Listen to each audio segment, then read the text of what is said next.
Poppin' like I'm supposed to. Watch out for the people that ain't close to. Speak a little something you could toast to. I ain't tryna hear about what you won't do. Moving like I'm into. Hit the ground running like the rent do. Speak a little something that you're into. I ain't tryna hear about what you been through. Like hold up, say what's the hold up. I got the pack, who got the roll up? I'm tryna pull up. It seem like every time I show up, it gotta go up. See the drip, they see the glow up. Oh, now they know us. See, it's funny how my pockets out of shape, but I'm fit for the flex. Clear the phone call, hit my chick with a text. Parlay through the bird with my drip from the jacks. Save a couple hundred by your with the rest. I prefer my reefer with Henny and Coke. Please don't be stingy, got plenty to smoke. Show up and act up and back to the crib. I do not stun, I just rap what I live. Seem like they doing the most for the clout. Did what I said so they know what I'm about. Show up and act up and back to the crib. I do not stun, I just rap what I live. Ayy, winning like I ought to. I ain't wanna do it, but I got to. Smoking what my doctor told me not to. Got these wishing they was hot too. Ballin' like I need to. Got my exes wishing for a redo. Smell the marijuana when I speed through. Hit her with a tip, that's a preview. Hold up, wait up, get your weight up. Should get your money, not your hate up. Boy, draw a play up. I flip my wrist, a layup. She wanna lay up. I gotta get it, I'ma stay up. I'm all the way up, I got my pay up. I ain't playing with you, I'm a coach now. Commentating, do the most now. I be somewhere booted with my toes down. Made little baby tooted with her nose down. I prefer my reefer with Henny and Coke. Please don't be stingy, got plenty to smoke. Show up and act up and back to the crib. I do not stun, I just rap what I live. Seem like they doing the most for the clout. Did what I said so they know what I'm about. Show up and act up and back to the crib. I do not stun, I just rap what I live.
Showtime! What's up, good people? Happy, or TGIF, thank God it is Friday. Let me know that you can hear me in the chat by typing bananas or Players Club. Bananas or Players Club. If you can hear me in the chat, because the stories, wrong one, the stories that I'm going to go over tonight, Foolishness Friday, and then VellNito, yes, he will be here. Yes, he will be here. It's bananas, and we're going to get into why. So thank you to the, 95% of you who have hit that thumbs up as you have entered the live. You got the memo, and I greatly appreciate that. To the other 5%, please hit that please hit that like as soon as possible. And my shirt is looking very, very funny on the screen, but hey, it is what it is. It seems like it's glowing. Whatever. It's really bright orange. And also, thank you to the 95% of you who are also subscribed to this channel. And for the 5% of you who are not, you can hit that subscribe button below and join one of the most purpose-driven VPL communities in these YouTube streams. Actually, the only VPL community, but one of the most purpose-driven families in these YouTube streets that talk about trending topics and all of that. And we do a little shenanigans, but we also, keep it respectful and all that. We ain't calling nobody no bees and all that stuff over here. And we don't know, constant cursing. We actually form sentences without cursing and all that good stuff. So, and we are purpose driven. So one of the purpose driven things that we do over here is our missing persons alert segment. And yes, my shirt looks like a banana. It does. I guess I didn't even realize I was dressing for the occasion. So our first story is actually, and I didn't confirm with our VPL community person, but this is actually a close friend of a VPL person in our community, and they're missing their husband's friend who went missing on yesterday. His name is Tracy Blue. Tracy Blue was last seen on August the 3rd, which was yesterday, in the area of Shoppers Way and Healthcare Way in Largo. He is 6 feet tall. He is about 190 pounds. He was last seen wearing a blue shirt, blue jeans, and black shoes. If you locate him, this is in Prince George's County, Maryland. So if you're in that area, you want to call 911. If you are not in that area, you would want to call the Prince, and I'm about to put it in the chat, Prince County George Police Department on the non-emergency phone number, because your 911 will connect you to your local 911 call center. So you don't want to do that. It's going to confuse them. You don't want to confuse them. But yes, let's pray that our extended VPL community member there, Tracy Blue, by way of other VIP members, is found, and all will be well. And I think I'm assuming that this must be his, maybe what he had on, because this looks like an image of like maybe a surveillance camera screenshot of some sort. So maybe this was the last time that he was seen. But yes, thoughts and prayers for him that he is found safe and sound immediately. And then we move on to our next missing person. We unfortunately have a young girl. Her name is Maribel McKenzie Gales, and she is 12 years old. She was last seen on Thursday, August the 3rd in the 300 block of Northwest Drive. She is 4 feet 2 inches tall. They're saying she's 50 pounds. She is dark brown, almost black chin, length hair. I've never heard it compared. Okay. And brown eyes.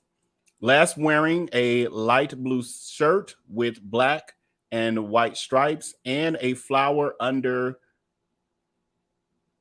the shirt, black shoes, and pink and purple glittery Skechers shoes. She may possibly be in the area of White Oak Shopping Center and Lakewood Drive in Silver Springs. And that is in Montgomery County. And I'm going to put, got to pull it over here. Going to put her contact information if you have any information on her as well. Got to do more clicking because I got to go into a different chat than the live stream chat. Okay, so our next missing persons alert is, and today I think we have 6 if I'm not mistaken. We have Trey Prettyman. Trey Prettyman, let me put this in the chat before I click in it because it's one less thing I have to click out of to click back into it. And then this clicks me out completely. Okay. There we go. Okay, so we have, did it take it? We have Trey Prettyman missing from Pittsburgh, Kansas. He has been missing since July 4th. Wow, that's a while now. That's a month. He is the age of 12. He is 4 feet 10 to 5 foot 1 inches. He weighs between 110 and 125 pounds. Blonde hair, blue eyes. He is missing and endangered runaway who went missing from Pittsburgh, Kansas on July 4th. Trey is 12 years old. Oh, we gave this, so they're repeating. I should just read down here. Trey was last seen wearing a blue shirt, white shorts, black ankle socks, and no shoes. If you have any information regarding Trey's disappearance, or if you know of his whereabouts, please call the Pittsburgh, Kansas Police Department at area code 620-231-1700. Or you can call the Kansas Bureau of Investigation at area code 785-296-4017. Okay. And then we're moving on to our next missing person. Bear with me. I'm clicking through 12 screens to make the most simplest movements. Okay, let me cut and paste this. I'm going to cut and paste the contact information. Then I am going to give you the details for those of you who are only listening. Did that take? Yes. Okay. So here we have Hagen Russo. He is 16 years old. He was last seen on Saturday, July 29th of 2023 at approximately 12 p.m. in the 1200 block of Brentford Avenue in Silver Springs. He's described as being 5 foot 7 inches, 145 pounds, possibly maroon colored hair and brown eyes. Last seen wearing black shirt and black track pants. If you have any information regarding his whereabouts, please contact the Montgomery County Police non-emergency number at area code 301-279-8000. And it's a 24-hour line for you to contact. And then we have 2 more. Getting you the contact information for this next one. Putting it in the chat on all platforms. And then switching to the screen that actually has the image. All right, so we have, and then enlarging it so I can actually read over here. I can't read that. Ooh, they both little. Ooh, Jesus.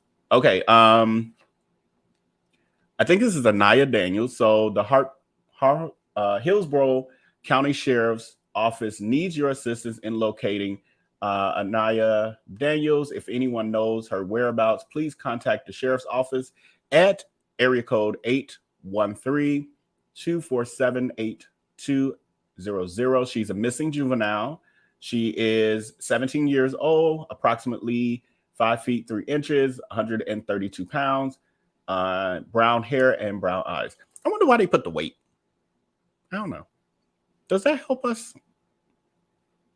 Just curious. I don't know where that part come from. Is that something they used to do back in the day and they just never got rid of that? Because do we need weights? Are you weighing the person? Are you like, oh, I'm trying to figure out if you that person? Could you get on a scale? I don't understand that part. I don't know. Maybe it's just me. Okay, so our last missing person, here's their contact with the contact information if you have any information on them. And okay, let me pull it on the screen. Bear with me as I work through 12 screens to get to it. Okay, we have Kajara. She's been missing since February 24th of 2023, so quite a while. She's 23 years old, from Brumont, California. She is 5 feet 7 inches, 115 pounds, black hair, medium length hair, and then brown colored eyes. She disappeared after shopping at a Jack in the Box on Brumont Avenue. She was last seen wearing a black jacket and white pants. Circumstances of her disappearance there listing as a nearby security camera captured Kajara walking alone on the night she vanished. This is sad. She is now close to 40 weeks pregnant. Oh my God, and she's pregnant. 40 weeks pregnant and may have given birth to her baby boy. Wow. Wow. Crazy. Oh, there was another little caption here I have. Her family is desperate for answers, and they just say that she was 9 months pregnant at the time. By now, she would have had her son. Lord Jesus. Okay, so we are praying for all who we have gone over. We are about, I will double check, but we're about at 40 missing people that we alerts that we have done so far on our channel. I think we've been doing it for 3 weeks, or at least 2.5. I can't remember if I started doing it immediately when we started doing the 5-day-a-week lives, but we are at 40 missing people. That's a lot, and we're not even scratching the surface, but that's a lot. Just so you guys can get context of what's happening out here. So thoughts and prayers to all of them, and let's be in remembrance of these as well. I know the more we get, the harder it gets, but just be in remembrance, in the sense of on the lookout, I should say. Okay, so we are now moving into our next story. I'm going to put a poll in here. I didn't pre-do it, but have you heard about Jamie Foxx's IG post today? Have you heard about Jamie Foxx's IG post, Instagram post, for those who may not know, social media? Today, there's a post that has people wondering, Jamie, is everything okay?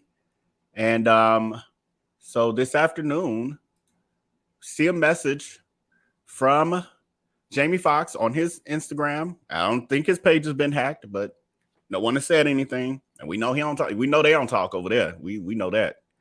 But it says, from his page, it says, they illed this dude named Jesus.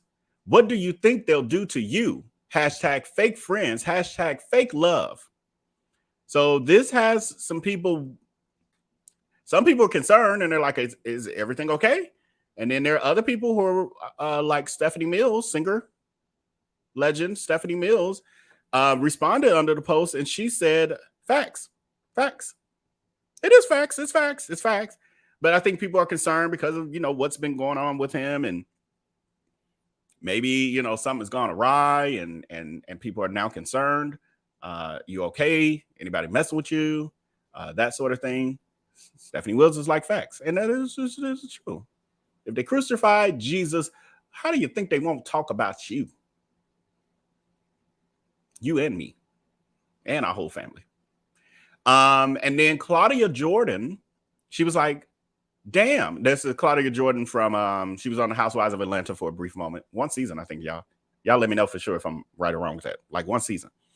And she's on, what's she on, Fox Soul or something now? But anyway, she says, damn, I'm very concerned. I mean, it's a fact. It may not be anything to be concerned with. We don't know. And then YouTuber Nick at Night said, I read that too. D, Fast thought Jamie was unalive.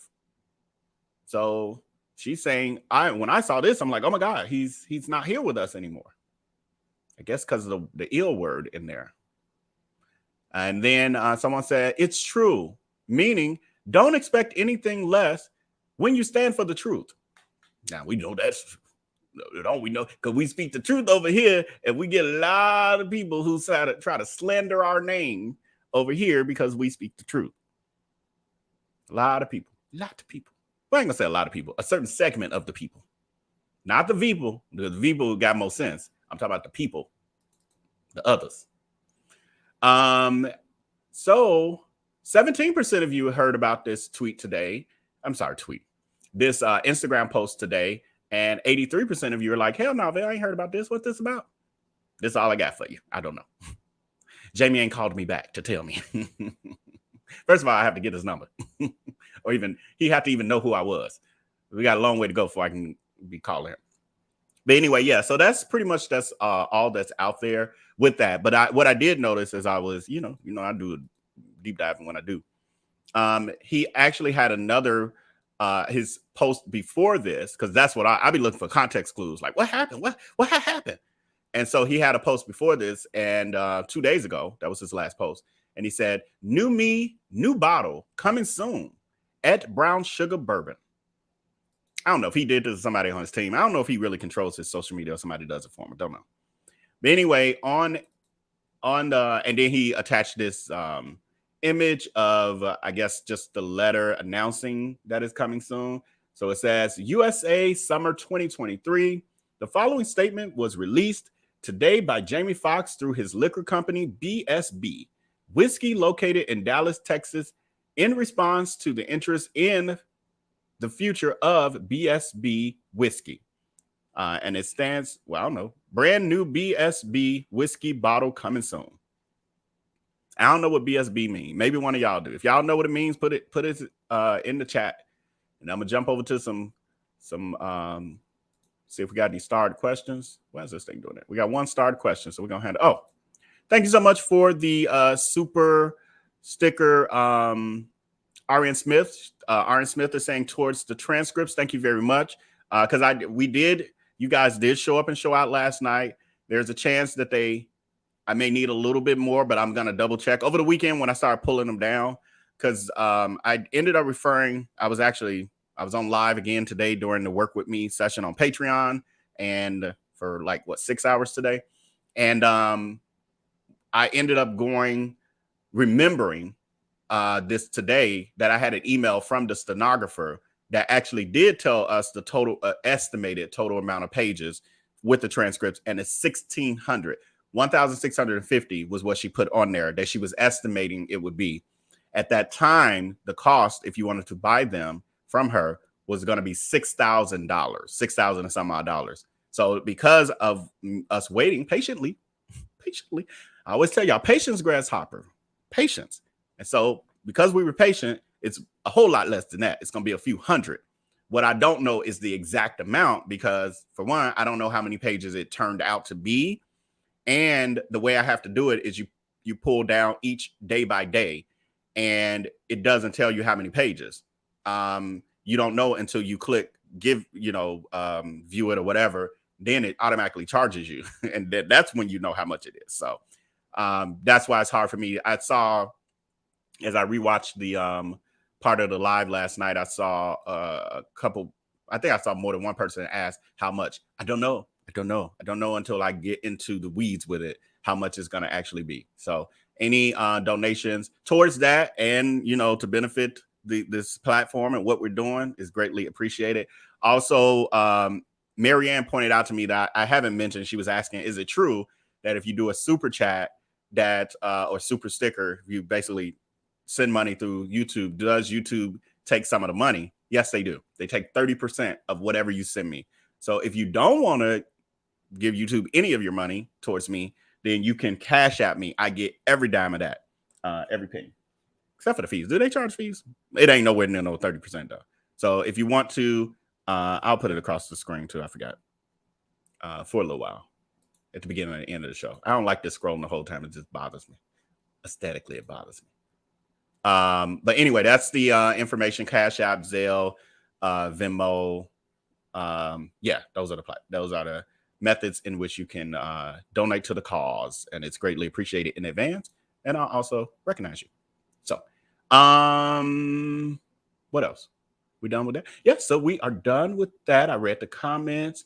So we will move over to our next topic, which is BananaGate. BananaGate, aka Lizzo's controversy. And I'm interested. It's kind of Carly Rae is not Carly Rae. Why do I keep wanting to call her Carly Rae? Who is Carly Rae? Carly Russell has now fallen off the radars of the internet streets for the most part.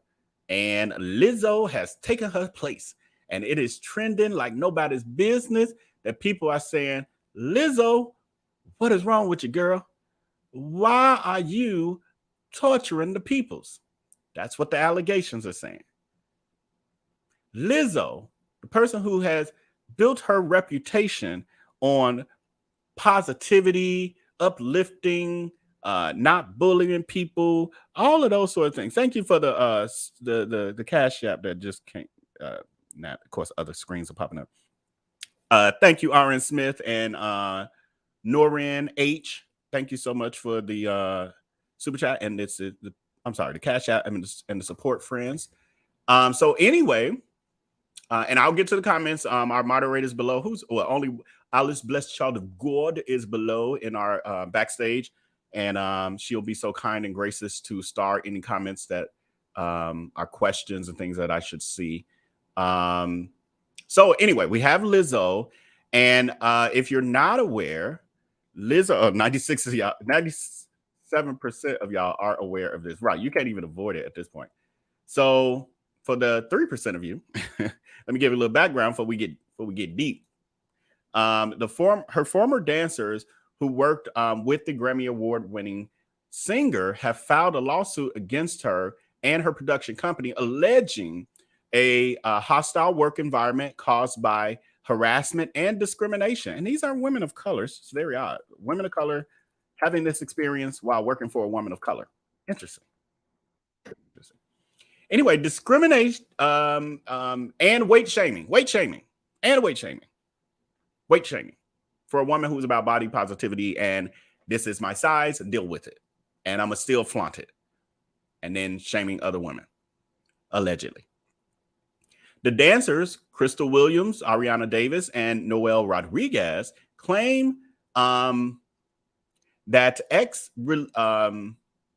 claim basically misconduct and religious and racial harassment, disability discrimination, assault, and false imprisonment. Lizzo has denied the allegations, stating that the accusations come from former employees who were told their behavior on tour was inappropriate. The dancers feel that Lizzo's response invalidates their experience and trauma, particularly since Lizzo's brand promotes women's empowerment and body positivity. We just talked about this. Lizzo's attorney argues that a video footage, a little clip, in which Davis praises Lizzo's contradiction is a contradiction to the claims of harassment in this lawsuit. So I'm going to play you a little clip of the ladies who are suing Lizzo, her 3 dancers. They did an interview and they kind of opened up about their experience. Multi-Grammy Award winner is being sued for just the opposite. In a new lawsuit, 3 of Lizzo's former backup dancers accused the singer, her dance captain, and production company of weight shaming, creating a hostile work environment through sexual, religious, and racial harassment, as well as assault and false imprisonment. Girls that look like me don't get representation. Time to pull up my sleeves and find them myself. Lizzo recruited Crystal Williams and Ariana Davis from her 2022 Amazon Prime show, Watch Out for the Big Girls, and Noel Rodriguez appeared in the music video for Juice.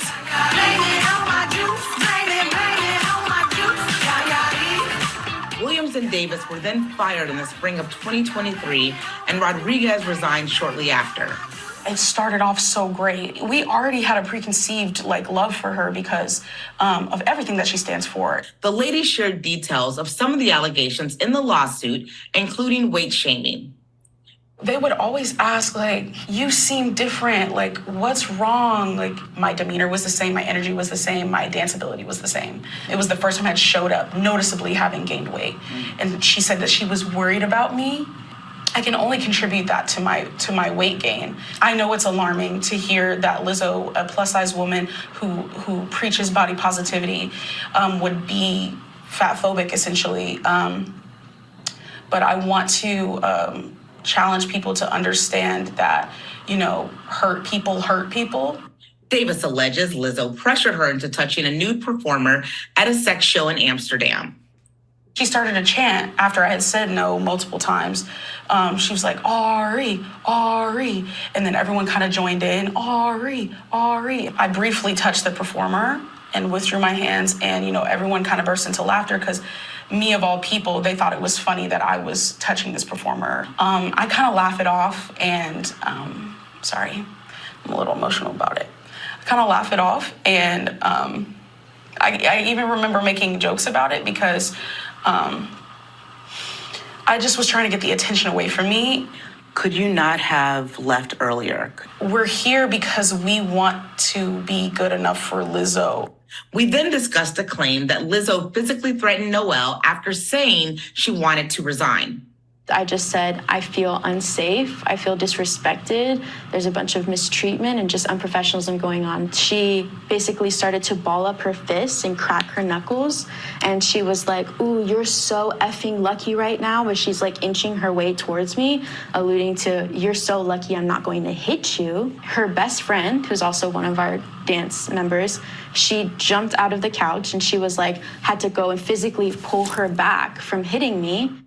In a new statement posted to her Instagram, Lizzo called the allegations false and outrageous, saying in part, these sensationalized stories are coming from former employees who have already publicly admitted that they were told their behavior on tour was inappropriate and unprofessional, adding, I know what it feels like to be body shamed on a daily basis and would absolutely never criticize or terminate an employee because of their weight. How do you guys respond to that? This post felt like a punch. I'm honestly mind blown at the hypocrisy, just of everything that you stand for. You're contradicting right before our very eyes. If either one of you ever ran into Lizzo again, what would you want to say to her? I don't have any malintentions toward you, and I know you don't believe me, but I'm telling the truth even now. I just want you to learn from this. If you were me, what would you have said? What would you have done? What would you have felt?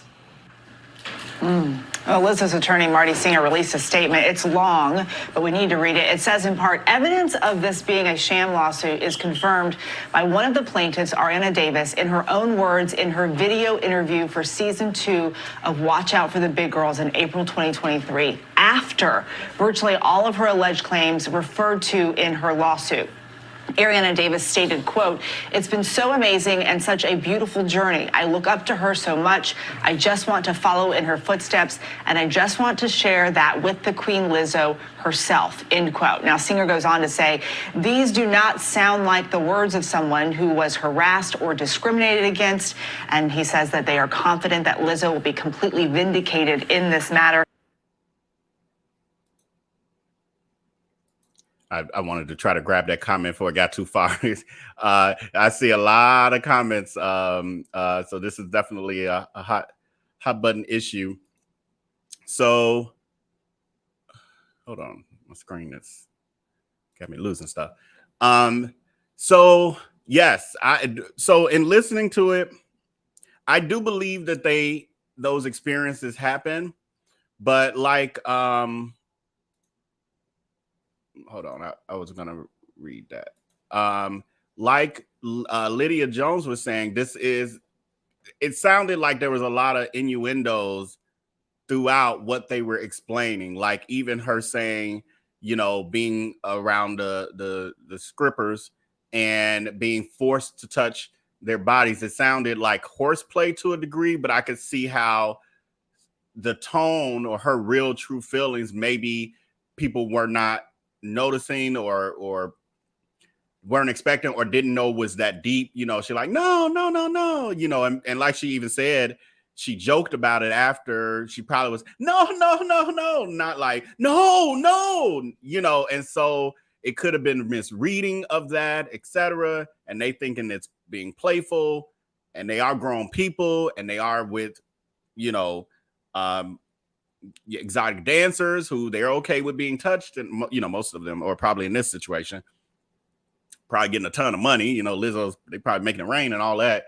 And maybe they just didn't know that wasn't her vibe. You know, it seems, I don't know, seems like a lot of great, some of this seems like some gray area, but who knows? They were there, we weren't. The jury for me is still out in the sense of, I don't know for sure. And I'm saying, you know, they should have left. And, you know, I've seen other stuff on social media about, you know, people thinking they clout chasing, or, oh, it's only because they got fired. They were okay with it until they got fired. Like all of those things. That could possibly be true, but it could also be what they're saying, especially because there are things that align with this story, with their versions of the story, and a lot of other, you know, people coming out and things like that. And where there's smoke, there's fire. You got the, I think I mentioned it in our last live, the, I think the lady was director, and she's actually an accomplished director, and she was going to be working with Lizzo with her documentary, and she said she was just there 2 weeks, and the treatment and the behavior was so horrendous that she left. She couldn't take it.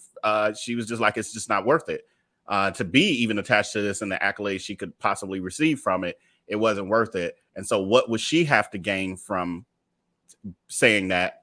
And then again, it's been others. And from what I heard, it was even more coming out today. I haven't gotten around to that, but it's very interesting. But the story goes on because fans were quick to note comments that that Lizzo made while speaking to DJ Frank Vanderlyn on his 3FM show back in 2019. In a clip from the interview, Lizzo expressed interest in visiting Amsterdam's red light district and going to BananaGate bar. I never heard of this. Where bananas are eaten out of women's orifices. Where bananas are eating out of women's orifices. I did not know that was a thing. A thing, especially for that there was, like, I don't know, venues dedicated to that act. Learn something new every day. So they said fans recall that Davis, one of the plaintiffs in the suit against Lizzo, said the singer was forced to touch the nude breast of one of the women's working at the club. And she was quoted as saying, I'm trying to go to the show where you can eat bananas out of the P word, the hoo-ha, but she said the P word. Lizzo is saying, and she said, which one is that? And the guy described what it was. And she says, and they have bananas in the coochie? This was her quote. That's what I want to do. I need my potassium, if you know what I mean. I didn't know. Did y'all let me know in the chat? Did Lizzo ever say that she was, non-gender conforming or bi or anything like that? I don't know. I didn't know. So poll question is, do you believe that the dancer stories of their treatment are true? 65% of you agree and think so. 35% of you are saying, no, they're liars. They're cloud chasers. Don't know. All right, well, I'm going to play this clip because we have a clip of what I just read to you. That she, in fact, said that she wanted to get her potassium out of the hoo-ha. It was people, man. It was crazy. They were just doing it, but you know what? It was beautiful. Yeah. I went to the one show where it was like a couple, and they were like passionately making love. It was really passionate? It was really, they kissed. They kissed after, I'm not gonna say what she did. But I'm trying to go to the show where you eat the banana out the Which one is that? This is a banana bar. That's the banana bar? I'm looking at they're just calling it the banana bar on the show, but they didn't. The name they got here is not the banana bar. But anyway, so I mean, so we know the banana thing ain't made up because they literally have her saying that she want to go there, and I guess she ended up going there, took her dancer, and then who knows what happened? We may know, we may not. They may settle. Do you think? But no, I'll save that. I'll save that one. No, I'll do that. Do you think that Lizzo will settle this?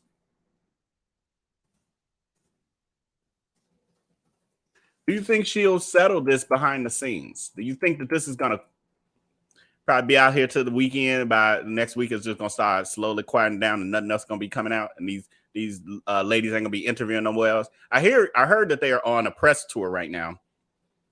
And then the some people like, see, this show they clout chasing. But then the other side of that thought is, well, Lizzo is a huge celebrity and has a huge, massive PR team behind her as well. And there's a good chance that PR team is, they're going to suppress the story. They're going to make these people seem, like they're clout chasers and all that stuff. And maybe they're going out to try to combat what that public, the fact that they'll be trying to suppress them. Mel is saying, so at what point do you establish your boundaries? Are all bets off just to be in the industry? Yeah, I think that's a good question. And I saw Trikeisha's live comment, but I ain't gonna be able to find it in this thing. But ain't nothing wrong with her wanting to go. I'm not saying that anything is wrong with her wanting to go. I feel like she's a grown adult woman. She can do whatever she wants. I just didn't know the banana bar existed. I didn't know that was a thing. So that was my like, what? But what I am saying is, what the accusation is not like, oh my gosh, she went to a banana bar. That's whatever. She's grown. She can do whatever. The thing is, her dancer claiming that she wanted the dancer, to eat that out of a woman's orifice or whatever. That's where I'm like, okay, well, now we got proof that that's not just so far-fetched that Lizzo is into that kind of thing, because we literally have an interview where her saying, whoa, where is that again? Like, what? Oh, I can do it. Like, so that's my point with that. Not more power to her. Like I said, I didn't know of what she was into, but this brought it out. No judgment, do you? Just don't harm people. That's what we're talking about. Is there a harming of people? Some people want payouts. I'm hesitant to do that, because I feel like it can become victim blaming when we don't know all the facts, when we don't have all of it, because of the fact that it's not like it's just these three women who have come out and that's it, and there's silence all around. And everybody like, what's happening? What? I can't believe this. No, it's like these three women's come out, and then everybody like, look, here's my story about her too. Oh no, see, I knew, she's evil and da da da. Like, that's where I'm like, where there's smoke, there's fire. Where there's smoke, there's fire. For me, it starts to look a lot like, these situations start to look a lot like Darius Crooks, because we're very familiar with that. And many people are like, he's the devil, he's Satan, look at him, and he's twisting narratives and victimizing people and blah, blah, blah. And we can clearly see that behavior and activity with him. But then sometimes when it flips to a different celebrity, well, he's not a celebrity, you know what I'm saying? When it flips to a celebrity or another public figure, sometimes because we're fond of them, it's hard for us to realize that behavior is not isolated to Darius Crooks. So that's all. And so I've learned that the long way, just Because I have moments, the full transparency, as much as I know about the Sweetie Pies thing, and I know behind the scenes stuff about the accusations against Miss Robbie and all of that, and I know some stuff I still ain't shared with y'all, it's still hard for me to then put her in the same light as a Darius Crooks, or even treat her situation like I would a Darius Crooks, who I know is straight up a criminal. So I get that you build these bonds or a connection, and it's hard for you to let that, like, you're losing something. There's a death that happens with that. There's a grieving process to that. So I'm just hesitant to say they just want to pay out, they liars, blah, blah, blah, because we don't really know. We don't really know. We know what the image, and we all know, because we all grown over here, we all know that celebrity ain't all that it looks like to what they give us, the end product. We all know that. We all know there's a whole veil and there's other stuff happening behind there. So I leave an open mind with that for sure. Okay, so Lizzo, because this got some traction, as we know now. It got some traction, and so Lizzo took to her social media and responded. Hold on, y'all. I'm like, where is my Lizzo stuff? Did I totally skip it? Hold on. I got to pull it in manually. The hell? Give me a second. Talk amongst yourself. I never pulled it in. Here we go. I could also just read it. I ain't have to. Y'all know I'm a visual person. I like to give y'all the visuals. Give me a second because it's 4 of them. I'm on number 39 now. Here goes number 4. I'm only one man. I'm like, how did I overlook that? I caught myself looking through the whole thing. Here we go. So Lizzo took to her Instagram and she said, the last few days have been gut-wrenchingly difficult and overwhelmingly disappointed. My work ethic, morals, and respect have been questioned. My character has been criticized. Usually I choose not to respond to false allegations, but these are as unbelievable as they sound and too outrageous to be addressed. They're too outrageous to be addressed. Is she talking about the banana thing? Because we got, like you said, we got that. These sensationalized stories are coming from former employees who have already publicly admitted that they were told their behavior on tour was inappropriate and unprofessional. I would love her. I mean, I'm almost like, call them out. What happened? Why did y'all say that it was inappropriate and blah, blah, blah? Call it out. They calling you out. She says, as an artist, I have always been very passionate about what I do. I take my music and my performances seriously because at the end of the day, I only want to put out the best art that represents me and my fans. With passion comes hard work and high standards. Sometimes I have to make hard decisions, but it's never my intention to make anyone feel uncomfortable or like they aren't valued as an important part of the team. Yeah. She continues. There's 4 parts to this. This is part number 3.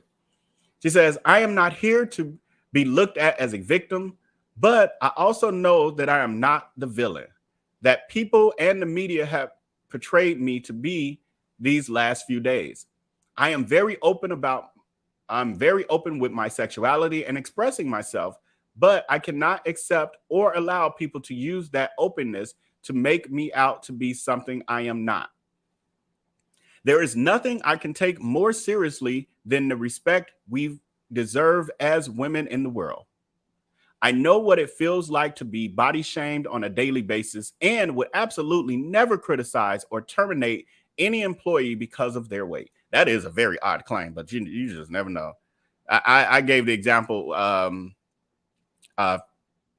people who know Darius Crooks in my real life, they said the same thing about this body shaming. Like, how could she body shame? That part ain't making sense. And I said, Darius Crooks, aka Darius Crooks, is we all know. I ain't got no pictures handy, but we all know what he look like. And the first thing he does when he trying to drag a person is talk about their weight and their looks. And he got nan one going for him. So that then makes me say, well, I see a person who is like pot calling kettle black. What? And it's hurt people. So not as far-fetched as it may seem. Like, there's no way she could have did that. She's a full-figured woman. There's no way she would be pointing fingers at another full-figured woman. In theory, yes, you're right. But hurt people, so you just never know. She goes on to say, I'm hurt, but I will not let the good work I've done in the world be overshadowed by this. I want to thank everyone who has reached out in support to lift me up during this difficult time. Yes. And then there's she was getting support. There was someone here who said, similar to the comment Trikeisha put up there as well, says people, Trikeisha rather, people are so quick to believe anything they hear nowadays. We live in a anything for clout society. People will do anything for a cash grab. I stand with you at Lizzo. Lizzo be eating is her tag. And there were 1 million, over 1 million likes under her post. So she has a ton of support still in this situation, in spite of, I should say.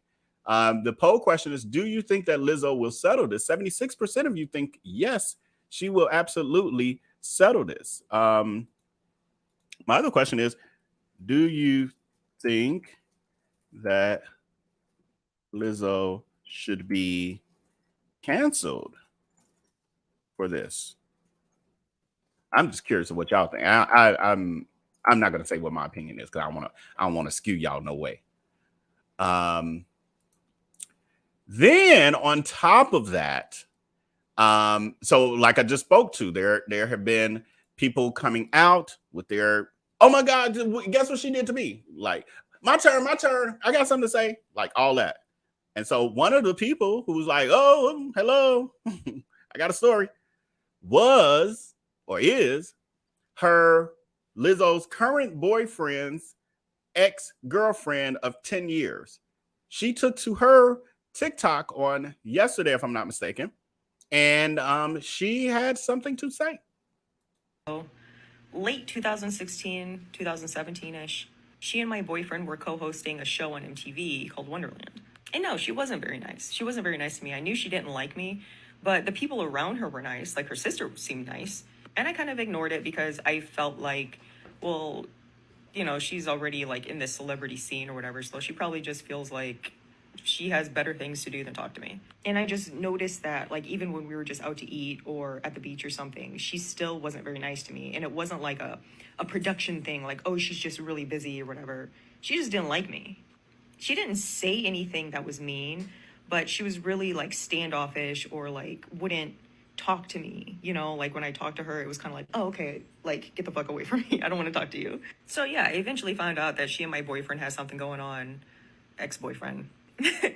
And that was that. I left the relationship. I mean, yeah, it was heartbreaking. I mean, I was with him for 10 years. I supported him through everything.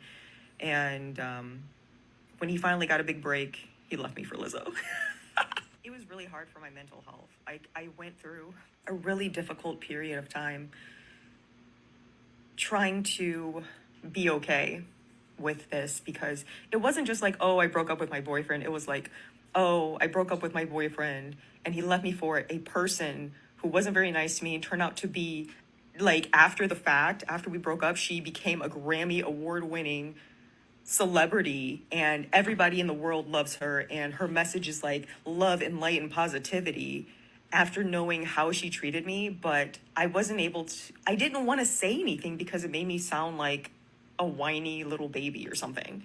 So I didn't broadcast that was something that happened to me, or when I did talk about it, I never named her because I just didn't feel like I would be supported or people would care, you know, like people loved her. So why would I try to like drag her name or whatever. So I just silently went through something really big and really hard. It was like my fight or flight response was triggered every time I heard her song on the radio, or like if I went to the movies and like her song was in the trailer. It was so difficult, and I cried for so long, and I felt so depressed, and like I was in a really bad spot for years because of how this happened. And I know it wasn't her fault. It wasn't her fault. It was his fault. It was the way he handled it. She has no responsibility to me. But I think they could have both been a little more kind in the way that they chose to get together. You know, like he could have broken up with me, or she could have maybe suggested that he break up with me before they started something, because the text messages were something that I'll never be able to not see in my head.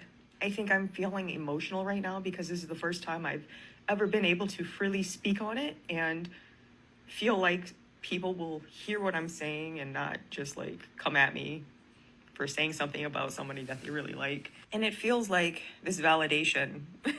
And I try to be a good person, you know, I try to let things go, forgive, you know, just move on. But some things just stick with you until it gets lifted off of your spirit. And I feel like this is a moment where it's gotten lifted off of my spirit that she's not everything that she's been saying she is. And I've known that for a long time, but I tried to let it go.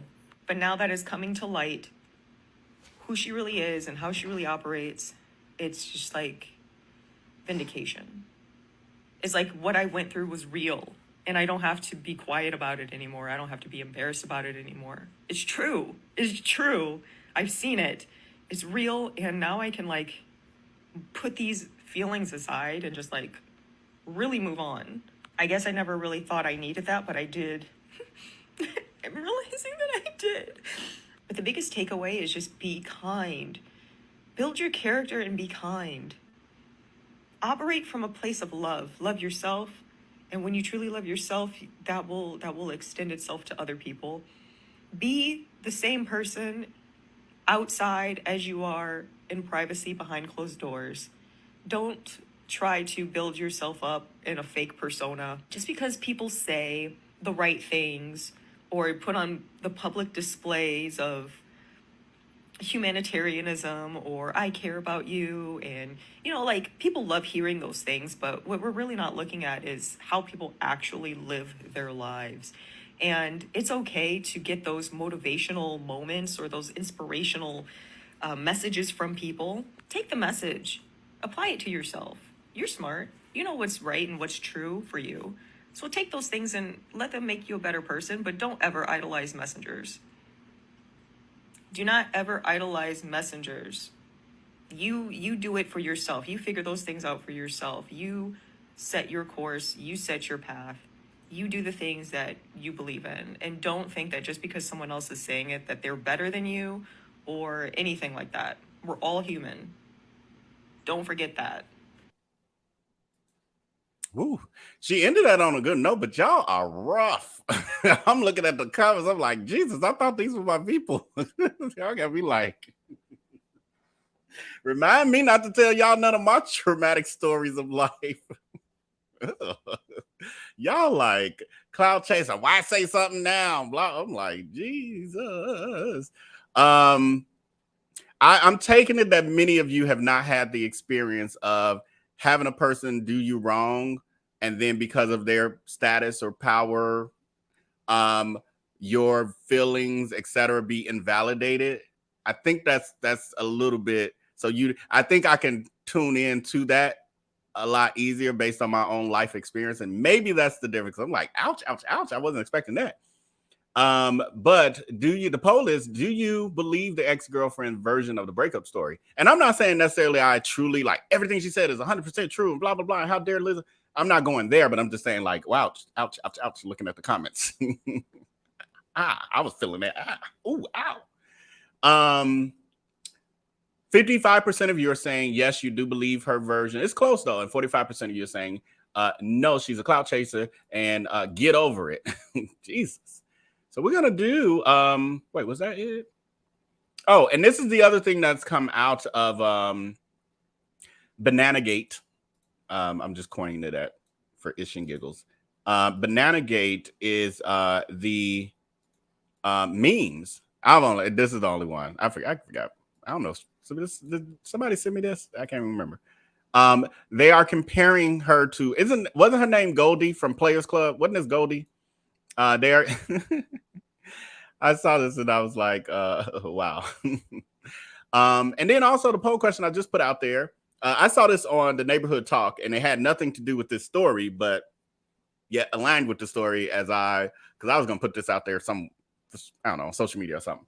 But I was like, oh, this is an interesting question to ask because we're talking about a situation where Lizzo is being accused of basically, to a degree, even though she did say it's not Lizzo's fault, it was on him to end their relationship correctly, and he did not. However, she felt like she could have also checked him and said, hey, I won't date you until you take care of that. But I thought an interesting question would be, have you ever been a side piece? And maybe that's why some of y'all are like, girl, get over it. Oh gosh, she's boohooing, she's a whiner. Oh, she's a baby. Like y'all the side pieces. That's why y'all say, I get it now. I get it. Okay, it makes sense. So I was like, oh, my people that insensitive. I thought we was here with the, we were kinder over here, and then I was like, oh, now that makes sense. Y'all side pieces. That's the 44% of y'all who were side pieces who down there hating on the woman who got duped by a side piece, lost the man to a side piece. Y'all like, girl, you glad I didn't get to him first? So I'm gonna jump to the comments and see what y'all saying. And reserve my judgment a little bit. Brown sugar bourbon. Oh, so this was a comment when I asked what was the name, what did BSB stand for when it came to Jamie Foxx. Brown sugar bourbon. Thank you so much for that, Majestic. And is Jamie Foxx going to be the new Britney Spears with this bizarre IG post? Hopefully not. Hopefully, it could be something going on and he's sending subliminal messages. You would think at his level he wouldn't be doing that no more, but you just never know. You never know. I'm the jury's still out. I will not jump to conclusions with that. I will just keep it moving until there's more developments. Jenny Jones. Hey, Jenny Jones. I loved your talk show. They talked on today. They talked on today's show and sounded terrible. They are mad. Their expectations weren't met. Nothing illegal happened. Frivolous. Oh, you were there. Could you tell me more? No, stop. Okay, that's your opinion. That's fine. Chelsea Turner. Because this is Lizzo and because she is black and in a bigger body, people will use this to decimate her career. Hopefully not. And that's why I did ask the question about canceling her. It was 70-something% of y'all who was saying no. And I'm with y'all. I just didn't want to say my opinion first, but I feel like wait till more comes out. But also I've seen people do worse and still have careers and get over and all of that kind of stuff. So I've seen people survive worse. I'm thinking she will, but like even Meg Thee Stallion, her career was almost taking a hit over this Tory Lanez thing, but then the law got involved, and he the one on the receiving end of the backlash. It's still people who fanning out for him and all that, but it seems like her career is persevering. So this is probably like all the other stuff. The thing about now, there's so much vying for our attention as humans and social media and all that stuff. People gonna forget. They gonna move on. It'll be a meme for a while. Look, ain't nobody even talking about Carly this week. It's Lizzo. Carly's still out there, ain't even been convicted yet, and out there partying and twerking on TikTok and all that. So I think she'll be fine. I think it's gonna be a rough patch, maybe the rest of this year, even possibly. But I think she'll be all right. But then again, it makes me think of Chrisette Michele. Is Chrisette Michele still relevant? because she took a huge hit after that Trump thing. And I've only seen her like on a YouTube show since, like interviewed on the Terrell show. Not that that's a small YouTube show, but interesting. I am not shady, Amanda.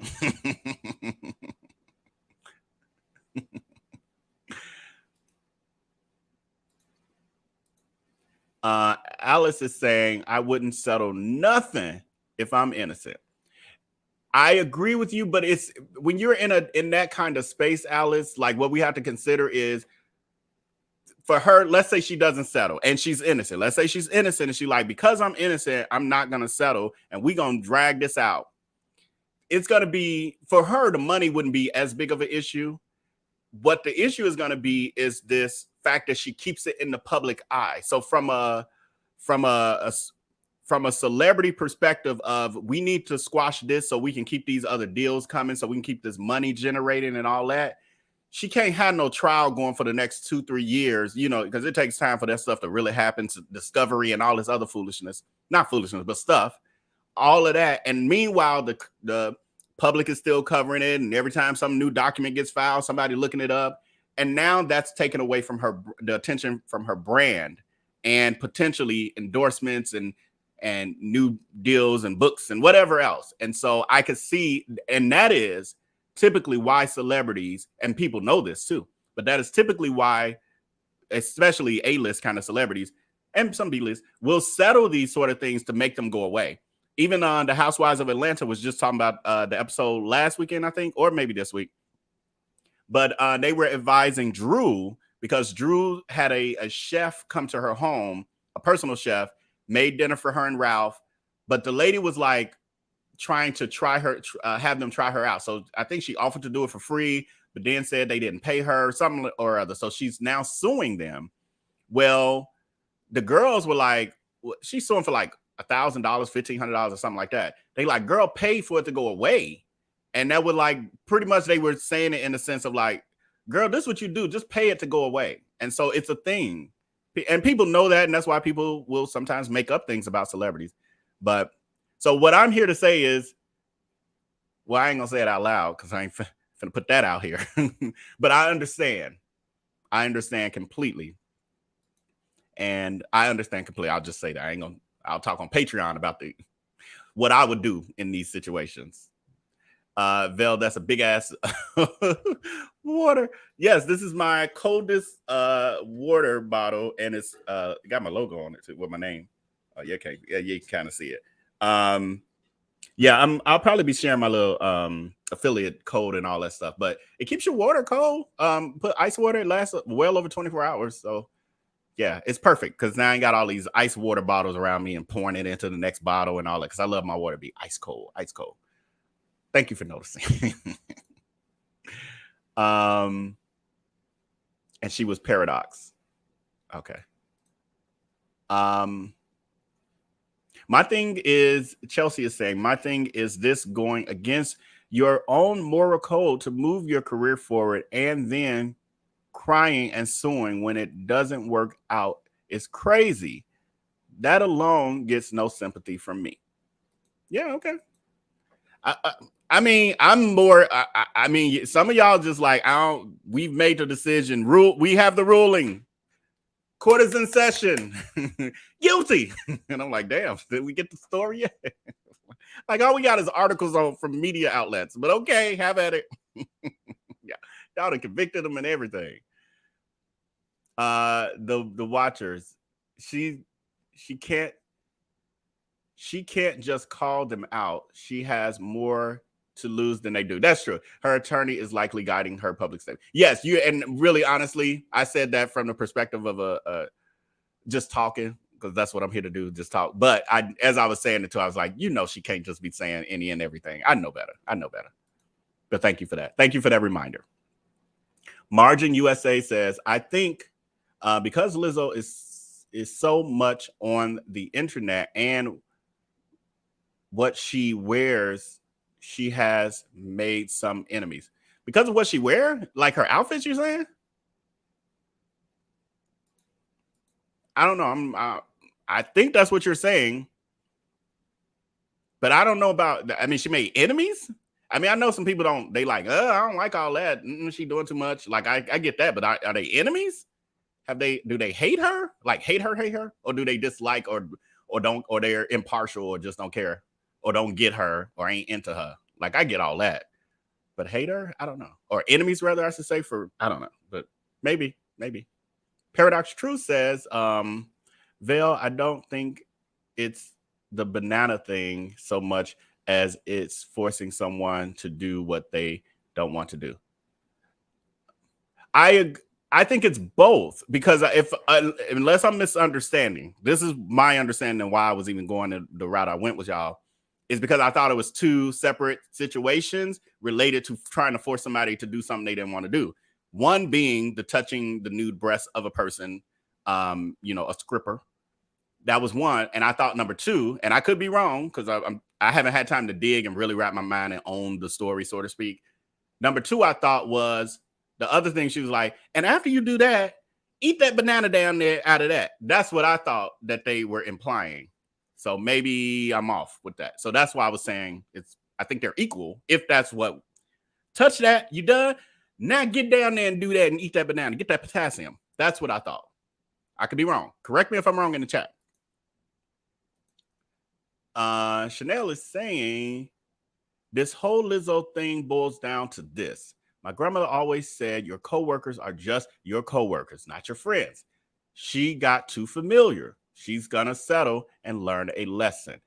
You're preaching, Chanel. Hallelujah. I think you just spoke a word. Did y'all hear her? Did y'all read that? Do y'all need to read it again? Please screenshot that on the screen because she's preaching a message. Her grandma was right, and so did my mama, my grandma. Yes, that's how we roll. That's how I roll. I had some great work relationships, and guess where they stayed? At work. I love them people too. I miss them. But guess what they got left when I quit? At work. And I ain't got to worry about nothing with them, but they, I get, yes, we ain't even talk about my home life and all that. They got the bare minimum. I talk about my car, like put my car in the shop or something like that, because you see that every day. You see that in the parking lot. So it's about as far as we go. I ain't go too deep at all. Kingdom Girl ATL. Yet another lesson about being unequally yoked. You know who you rolling with before you get into something that you don't want to be a part of. I agree with that, Kingdom Girl, in a social sense that's not related to work and networking. Because when you get in those kind of environments, especially Hollywood, it's very gray. I mean, they do drugs together and then sign contracts the next morning, or while, and then sign the contract. So it's very, the lines are blurred in that world, and it's necessary for them to succeed. And I have friends, I ain't gonna say too much, but I know people, family, friends who are in the industry, and some have done very well because of networking. And not I ain't saying they do that. They like me, they better than that. I ain't say better than that, but they clean. But I also have some who don't play that part of the game, and they get left at a certain level. And so it's Hollywood exactly to be. So yes, in a normal situation, and those of us who work corporate America and all of, yeah, we could easily just, here's the line, we ain't crossing it. But when you gotta go to the strip club with your potential, the person who might sign this deal for you, that's millions of dollars, and this way they want to talk about it. Or if you were, let's say her situation, you see those situations where the artists, they have their entourage, and their entourage just roll wherever the artists want to roll. If you're the person who wants to sit behind, like be left behind, guess what happens? All of a sudden that they develop as a clique. They're close, and you're not a part of that clique. Somebody got to cut a budget, or I don't know, somebody got to take the fall for something that went on wrong in the media or something. You the first one to go. Ask Wendy Williams. Nah, let me stop. But I've seen this happen multiple times. So I get what you're saying, and it's true. but it's different in that world at a level too. I mean, people can just stay by their moral grounds, but just know that there's a cost to that in that environment. The Watcher. I'm going to be honest, this story doesn't interest me. It's well, you can see it interests a lot of other people because we ain't I still got 19 more comments to get through, but we're gonna still get through yours too. Let's see. I'm going to be honest, this story doesn't interest me. It is wild to see people so invested in this story. I'm nonchalant. Bottom line, those women were her employees.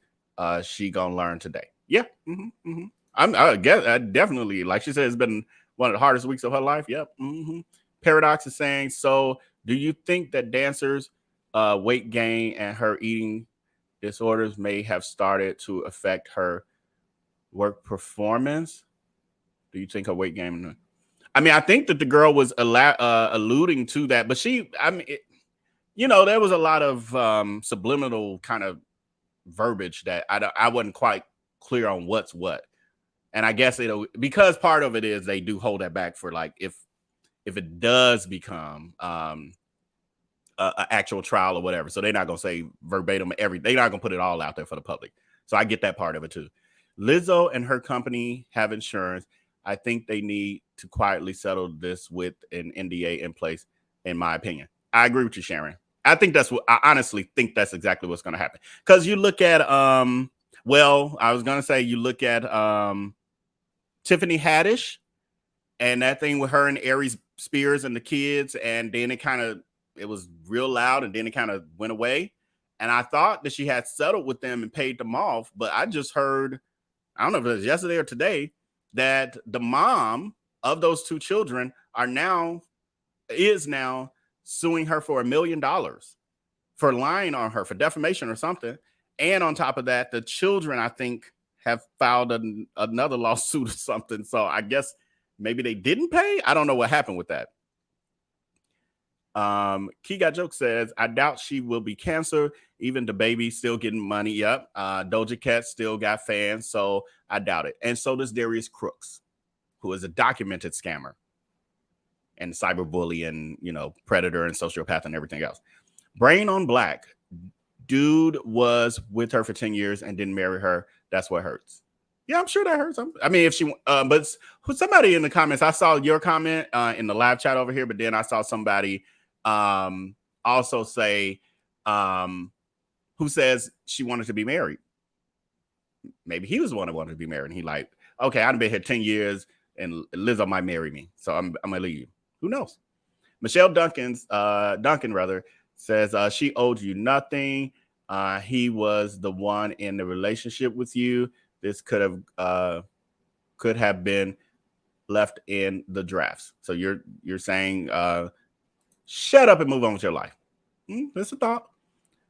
She's allowed to talk about past trauma. I think we all should be allowed to speak our truths and talk about our past traumas. It's up to the people who want to listen. Like, I think everyone should be able to make their statements.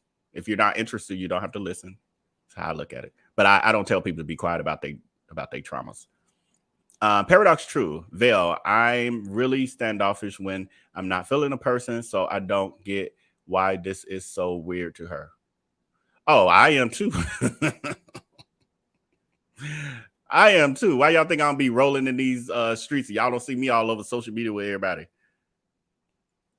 Nah, we just tired of the women being blamed for these cheating committed men.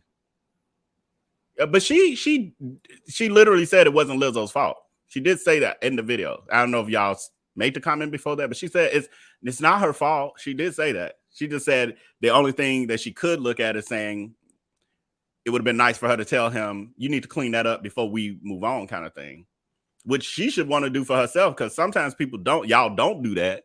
And then the next thing you know, he got both y'all stringing along. He getting the best of both worlds. Paradox is saying, being the side piece, you never get close to the girlfriend at all. Remember, she said she wasn't mean. She was just standoffish. Yeah, because obviously, and she said she saw text messages later at a point that let her know what had been going on. And obviously, because she was insinuating with the emoji that it was some gross, pictures also exchanged. So they were doing things before. Mel is saying, but Vel, how long ago was that? How long since been holding on to that? She's potentially carried that over into new relationships. Maybe, maybe not, male friend, because people give me that same narrative about Darius Crooks, and I ain't been holding on to Ish. I don't care. It's for y'all. So it's so complicated, y'all, because y'all can understand when I'm speaking out about somebody who harmed and continues to harm others, but then when you put make it look like somebody else, then it's like, why are they speaking out after 10 years? I spoke out after 10 years. So are you saying that? I don't know if y'all see where I'm going with this. I don't know. We might need to do a little more being together for y'all to understand all the nuances of all this. Maybe. Lydia Jones says, I was cheated on and lost my man to a side piece, but I would beat my own self if I got on a video talking about her or him. I mean, and I get it. Everyone's different. Some people, and she said she held on to it, but she said she held on to it for 10 years because she felt like she would get some of what's happening. But she said that in her talking about that helped her. She said she felt like a weight was lifted because finally people will say, oh, wow, this is also other people's experience with her. So it helped her. I think that's at the end of the day, I think that's what's most important about that piece, is that it worked for her. Aunt May 20. I got a lot of. Let me see, y'all, because I'm gonna go ahead and get them. What time is it? Because we're not doing no 4-hour live. It's an hour 20 minutes. Okay, I think we'll be all right because these stories ain't long. The next ones. I'm just trying to make sure because I feel like with the comments, y'all trying to trick me into being here longer. Y'all like, because he like to get through all the comments. So y'all keep putting more comments in there. I see y'all. Up May 20 says Lizzo was trifling for messing with her boyfriend, but expecting her to be nice to you is a bit naive. Yeah, I mean, yeah. I can see that. Vel is being shady with the comments. I can see that. To be Black Native, Lizzo did something wrong. Is that a question mark? Lizzo did something wrong? Or is that Lizzo did something wrong? I'm reading it as Lizzo did something wrong. I wasn't there, but I believe the young woman. Okay, that's what you say. They kept quiet because they needed their job. After she fired them, there was no longer a dog in the fight. I can see that perspective too. And I as me considering all the sides of it, I thought about this as a possibility as well, for sure. Margin says, I have heard some nasty comments about her weight and the way she goes out in public. I love her, but I have seen people say really horrible things about her. Yes, absolutely. She talks about it quite a bit. Yes. It's kind of associated with her brand to a large degree. She's gone on the internet and ranted about it, and she shared her feelings. We're talking about people and why they shouldn't share their feelings and how dare they. Lizzo shared a lot of her feelings and trauma on social media. She has done videos about her trauma on social media. Shanice, Lord, not the internet comparing Lizzo to Ronnie from Players Club. Oh, that was Ronnie. That wasn't Goldie. Okay. Yes, they are. That's what the internet does. Probably Black Twitter, though. Black Twitter, that's Black. They look like some work from Black Twitter to me. Why have the dancers not mentioned the NDA yet? Why have they not mentioned the NDA? Like, meaning they probably signed one, and why are they still coming out and talking and not mentioning that they are breaking an NDA? I don't know. I don't know the context of where we're going. Andrea is saying, it's hard to say. I've had allegations made against me of stealing in the past, and everyone believed this person. It was only when the father found his ring in a pawn shop, he realized it wasn't me. Yes, I think that's you're kind of pointing in the direction I was heading in earlier. As people think I'm just dragging my audience. I'm not. I'm just saying from this perspective of Andrea and myself and many other of our people in the chat who feel a little bit more empathy, is that we've maybe been on the receiving end of people just automatically not believing you because of certain narratives that's been put out there. And you're like, okay. So, and it's nothing you can do to change it. I mean, the truth of the matter is with this situation with Lizzo and the women, the three dancers, there are going to be people who are going to believe them no matter, will believe Lizzo no matter what happens. And there are people who will not ever believe Lizzo no matter what happens. And the same, there are people who will believe the dancers and their version, and there are people who will never believe them. You'll never be able to convince everyone 100% across the line about anything. And so when you realize that you're able to take a lot of stress off yourself because you don't then keep hitting your head against the wall trying to, make people believe, or understand or see the truth and all that, you just keep it moving. Sharice is saying, I don't hang out with my coworkers. I did that one time when I was younger. Everybody at the job knew my business. That was the one and only time. Yeah, I think it only takes, not for some of us, it only takes one time. For some of us, I've never had that happen. I've seen it happen to other people. And in some parts of my life, I'm able to really live vicariously through other people and see things and be like, oh, okay, well, I won't do that. And that has been that situation where I've been in work environments where I'm like, yeah, they was telling too much. They was giving away too much and people used it as ammunition against them in the end kind of thing. 2B is saying, yes, dancers usually lose weight. She probably gained those pounds due to the stressful work environment. Yeah, possibly. She didn't seem traumatized to me, Alice is saying. Yeah. Everybody's grief look different. Y'all probably looking at me like, Vel ain't never got on here and been sad. Vel ain't never got on here struggling to get by.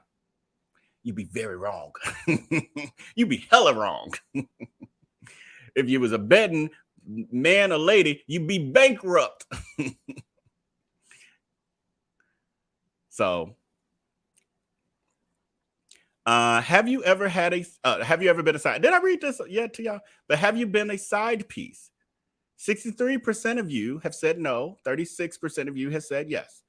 I cannot judge because sometimes you accidentally become the side piece and you didn't know it. I ain't making no more comments besides that. Moving on. Next, we have Cardi B. We talked about Cardi B the other day.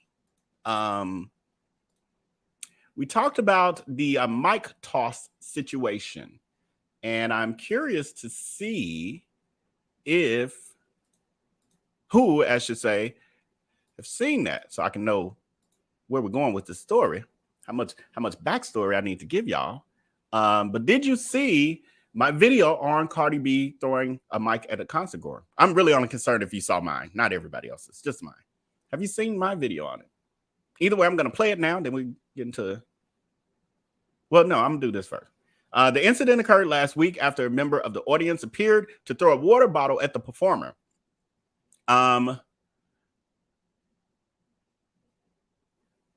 But they are saying she will now face charges due to she will now not face charges, I should say, due to insufficient evidence, the police said.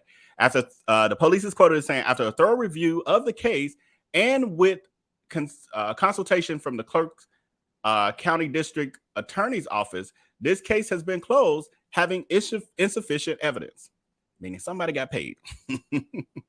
Las Vegas Metropolitan Police Department said in a statement shared the PA News Agency, no charges will be filed in relation to this case. And they said lawyers for the Grammy Award-winning artist responded by thanking the police for their diligent and prompt resolution of this matter. Like, ooh, thank you, because we got nothing to deal with. So here's the video for those of you who have not seen it.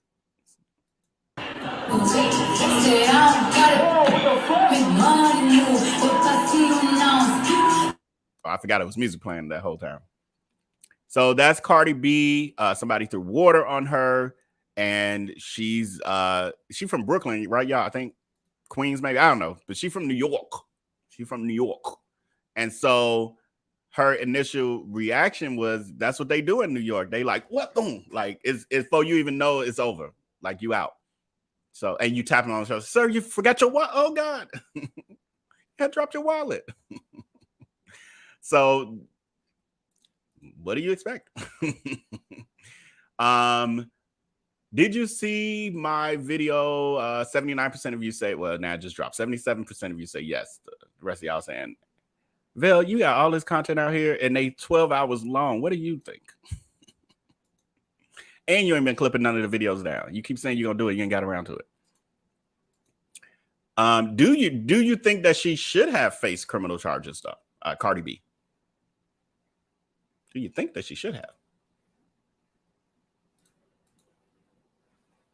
75% of you are saying, nah. You said that looks like ice water. Yeah, I mean, it looks like a beverage of some sort, but I could see her having that sort of reaction because you don't know what somebody's throwing at you at the moment. And people are crazy enough, and I've, seen the stories of, and I'm sure some of y'all have, of people now getting it, like throwing acid at people, like they get in a fight and now they want to mix up some acid and throw it in people and ruin they, skin and their body for life, like craziness. Kingdom Girl ATL says Cardi has anger issues. I think she's just from New York. No, I mean, I don't follow her like that. Like she go live and all that. I don't be paying no attention to all that, but it do look like she rough. She rough.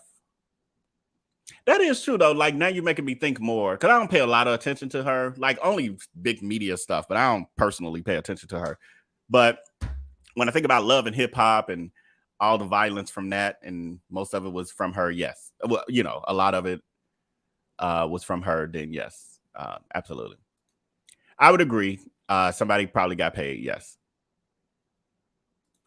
Right, the DJ was like, what the F? Right. When is security going to start protecting these artists on stage better? Yeah, they do always seem like a little lackadaisical about their response time. Like we had just watched the whole Monica. It was audience members. Well, a guy hitting a woman who had hit him, but Monica saw it, and then she's like, "You even do that, F-em?" And jumping down off the stage, but her security was all slow to react, and she said part of it was she went down there because they wouldn't do nothing. Like she was calling for help, but they was not doing nothing. Right, Amanda, I see your comment where they throwing ashes and cremation ashes. Yeah, I don't know if you're talking about Pink, the person who threw, I think they said they mama's ashes on the stage with the performer, artist Pink. I had mentioned that the other day. It was actually on a list because it was a few artists who had these sort of issues.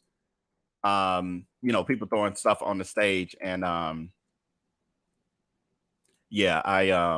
talked about it briefly. Okay, so moving on. 72% of you say no, she should not face criminal charges. 27% of you was just jumping, but 27% of you are saying, yeah, she should be facing criminal charges for that. Okay. Next poll question as we move on to our next story is, would you travel with your own toilet seat if you could, or your own entire toilet if you could? If that was possible, you ain't got to worry about lugging it. You got people that do all that. Would you do it? Well, Beyonce would and does. So they're saying Beyonce has an interesting request for her Renaissance tour, world tour, that she must keep with her. And it's a toilet seat. It says, according to the New York Post, Beyonce has specifically requested that her own toilet seat that she travels with while on tour. It has been revealed that her team always makes sure that she has one backstage. Photos have just been released of the black box labeled Beyonce's toilet seats. and not even seats. She got options. They said insider spoke out and said Beyonce is such an elite performer that she can literally request anything. Her team makes a great effort to ensure that she has her own comforts, and a personal toilet seat happens to be one. In addition, Beyonce has her own custom golf cart, a special VIP area just for her and her entourage, and must keep water at -6 degrees Celsius temperature, completely served with titanium straws and a spherical ice cubes. Wow. Okay. So do y'all think those requests are reasonable? And this is just a poll question. 84% of you say that you would absolutely do that if you could. I am a part of you. We are one. Now we agreeing again. That now I feel back like I'm back at home. Y'all my people again. So do you? Hold on, let me edit this a little bit. Do you think that her requests are reasonable? For a person of her status, her statue, do you think it's reasonable?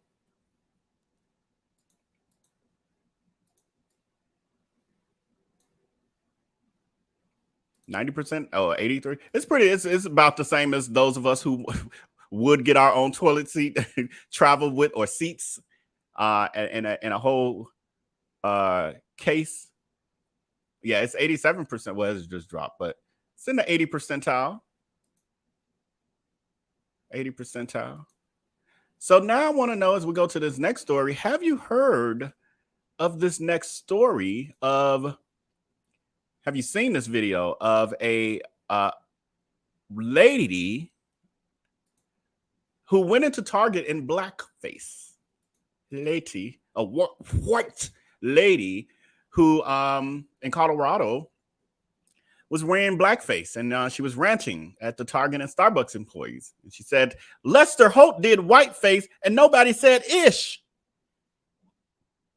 They just be doing the most.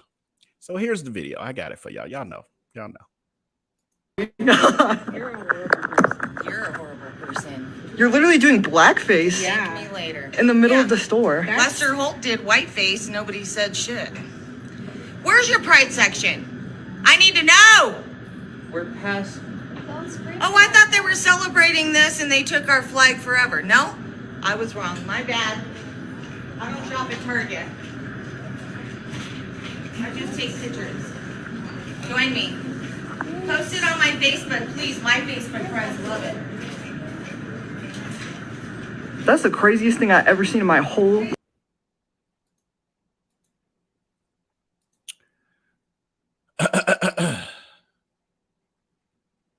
So, a former postal worker from Colorado disguised herself in blackface to rant about a wide range of topics, from politics to whiteface to LGBTQ plus flags towards employees of Target and Starbucks.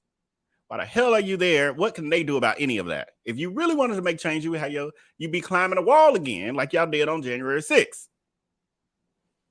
Anyway, according to the New York Post, a woman named Arisla Campbell waltzed into a Target in Aurora, Colorado, disguised in blackface makeup and a Mickey Mouse t-shirt with Donald Trump stickers on it earlier this week. She proceeded to ask employees to show her the pride section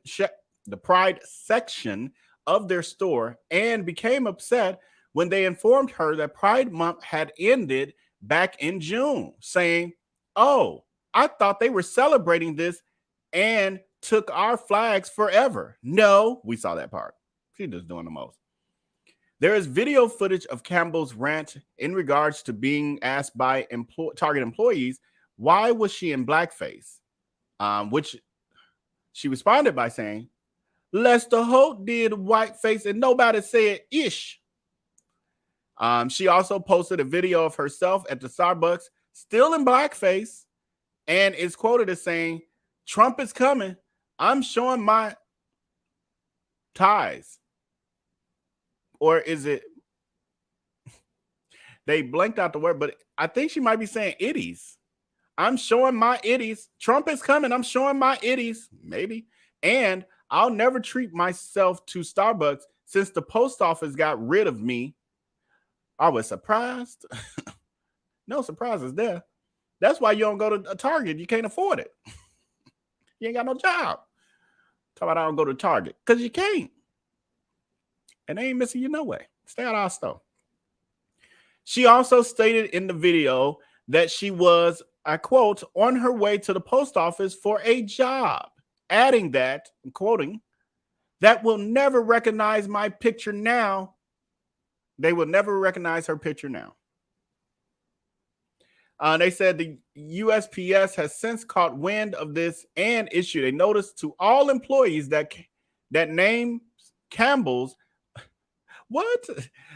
They issued a notice to all employees that names Campbell as a trespasser and to alert the postal inspector service if she returns to any locations.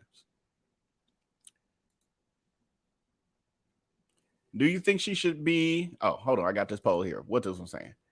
Have you seen this video of this lady in blackface? 61% of you had not seen this, at least this one. This one. Do you think she should be banned from Target? Actually, I had time, I would ask y'all, do y'all think she should be banned from receiving U.S. mail? Just you can't get no mail no more. You got to go wherever people want to see this mail. You got to go to their offices and their businesses and their houses to go pick it up yourself. We won't even take your mail. It's going to be return to sender every time we see a Campbell come through.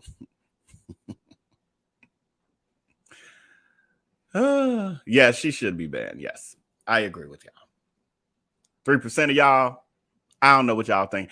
What I do know from looking at the poll from yesterday, the video from yesterday when y'all was playing with me, playing all up in my face. If y'all want to know why, it's like, what's wrong with Vell today? He like coming for us. What's happening, Vell? We friends. If y'all like doing that, it's because I rewatched last night's video where y'all was bullying me during that poll when we was asked about the transcripts and whether y'all want me and VellNito, or me and the people to read it, and y'all was harassing me, and I got in my feelings when I watched it again. I was like, oh, I got their number. And so here I am. I'm just joking. That was hilarious as hell. Like every time I rewatched it, like actually, if you haven't watched it, let me see who has watched. But anyway, 96% of you say that, yeah, ban her ass, and I'm with you. Goodbye. Did you watch last night's live stream? Did you watch our last night live stream? Not nobody else. We ain't talking about nobody else. We talking about us. Did you watch last night's live stream? And if you're watching the replay or you'll see that I timestamped it. And it's so hilarious to me that I timestamped the part for the vote. I called it something about vote chaos or something. The poll chaos or something I called it. But it's literally like, because it was so hilarious to me that I kept going back to it. I was like, I'm for the timestamp just this piece. Oh, y'all tickled me. Why are y'all voting yes or no when it's specifically the thing I said don't touch? But what I was gonna say is I know with some of these polls, I see comments later in the chat. I always miss them when we're on live, but later I'll see that y'all was saying, oh, my finger slipped and hit this or whatever. When I was swiping it to open the poll, it accidentally took my vote, all that. So yeah, troll polls. I like that, Majestic. Troll polls. Oh, but that was hilarious to me. Still is. Thank you to the 78% of you who have watched. The 28% of you, it is hilarious as hell. It was a good live. I think we could say, if you agree that it was a good live, put it in the chat. Let them know they need to watch it. It was good. We have a lot of epic live streams, and it was one of them for sure. It was a good one. And we got good news that we're going to be working on the transcripts. I think we're going to start next week, but I got to meet with the people. I'm sorry, y'all are the people, the executive people. I got to meet with them, and we're not going live tonight. I'm tired. It's been a long day. But I think we're going to go live one day over the weekend. I'll connect with them and we'll figure it out. And so we may start the transcripts reading next week. I just got to figure out. Maybe it'll be midweek or something. It won't be Monday because I need prep time and I got to pull this stuff and figure out the show and all that stuff. So maybe Wednesday, something like that. I'll figure it out. Okay. So we did that. Oh, did we read comments? Let me see. Are there any comments for this? Nope. There were no star comments. Nope. Okay. We'll move right along. Okay. Oh. I just had a thought, and I ain't gonna do that to y'all. I was like, oh, it's time to move on to the final segment, the second half of the show, which is Darius Crooks. And then I was like, they ain't mentioned VellNito, so maybe I should just keep talking. They wouldn't even notice that tonight is Foolishness Friday and VellNito's not here. Do y'all want to see? I mean, I could get him if I need to. Do y'all want to see who should do the second half of the show? Should VellNito do the second half of the show? So should we just keep going? Like, I just stay at it? Or do y'all want me to go ahead and rest up for the rest of the, start my little weekend and have VellNito come? It's up to y'all. Wow, it's not as much. I thought it would be like 90% or something. Should VellNito do the second half of the show? Oh, it's almost even. I'm still going to go with the majority, even though I don't want to. In this case, I'm like, well, hell, let's just continue. Let's get this over with. This is VellNito.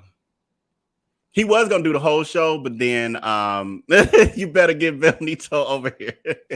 He here, but he chilling. He in there napping. I think because he thought he was going to do the whole show. And then I was like, oh, nah, I forgot. We got the missing person segment. And you can't do that because I didn't go live earlier today to do that earlier.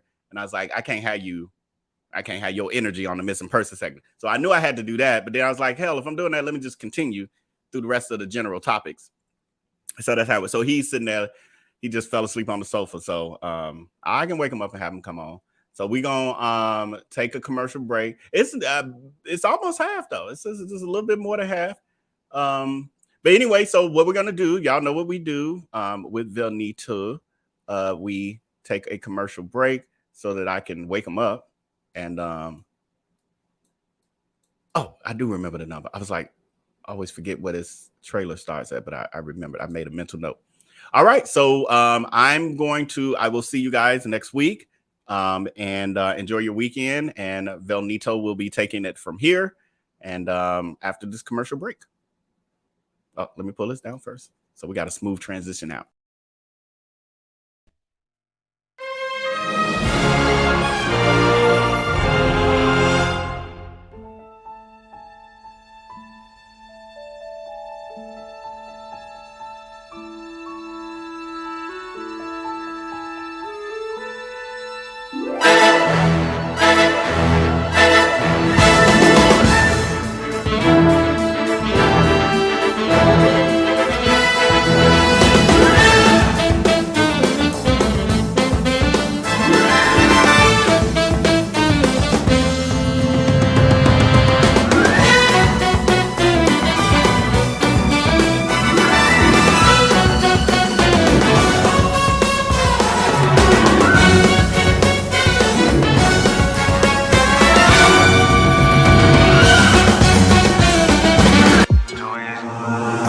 With my eyes closed, it's too easy. Too easy. I can do this with my eyes closed. It's too easy. Too easy. It's too easy. I've been there, done it, seen it. I saw that. Boy, all that like Keenan. I did that. Still got crack, they fiendin'. Flow still hot like Phoenix. Shine so bright, I'm gleaming. This off top, I'm tweaking. Fresh out the rat like Neiman. And I'm still trying to fight my demons. Cause we all gotta act like Tina. That's why I gotta ride with the Nina. Outside, it's a war going on. Make me put my hands on my head like the Macarena. They want you walking on board like Kima. Ain't give a F to you like John Cena. Putting blood on the brand new Beamer. Trying to earn 8 stripes like Adidas. You get cold when you ride with the heater. It'll turn you to a dog like a Keto. And expose to a cat like a cheetah. They smoke my partner like reefer. Dímelo porque yo no entiendo. Mi gente must really need Jesus. They shed real blood. I never seen the crypt and I believe it. It's too easy. Too easy. I can do this with my eyes closed. It's too easy. It's too easy. I can do this with my eyes closed. It's too easy. It's too easy. I can do this with my eyes closed. It's too easy. It's too easy. It's too easy. I've been there, done it, seen it. Y'all just talk, don't live it. And just took that route, that scene it. I'm so outspoken like Reason. Jimmy Neutron, boy, Young G's. And I'm a self-made man. I actually interviewed Darius Cooks on my radio show. Might have been 5 or 6 years ago before he blew up on social media. And Justice was just articulated. He actually went on Periscope Live during the radio show. It is his own show in the studio during the show that he was supposed to be on. But he's a narcissistic individual. And because of that, he's had many of these run-ins. I think there was a scandal a few years ago where he was doing fake credit repair for people and got sued. His restaurant got closed down, those sorts of things. And so he maintains these online scams, preying on the hearts and minds of his followers. And even just articulated after our show, because we tend to ridicule people when they act up on our show. He actually went on Periscope Live to talk about me and our producer and some of the other guests after the show. So this has been going on for a long period of time.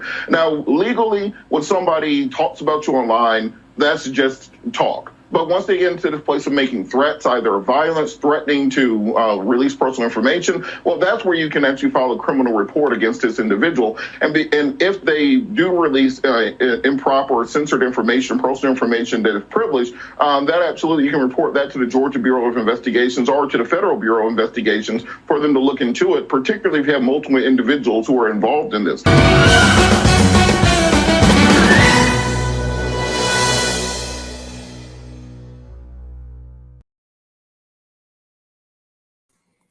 What's up, good people? Let me know that you can hear me in the chat by typing man-child.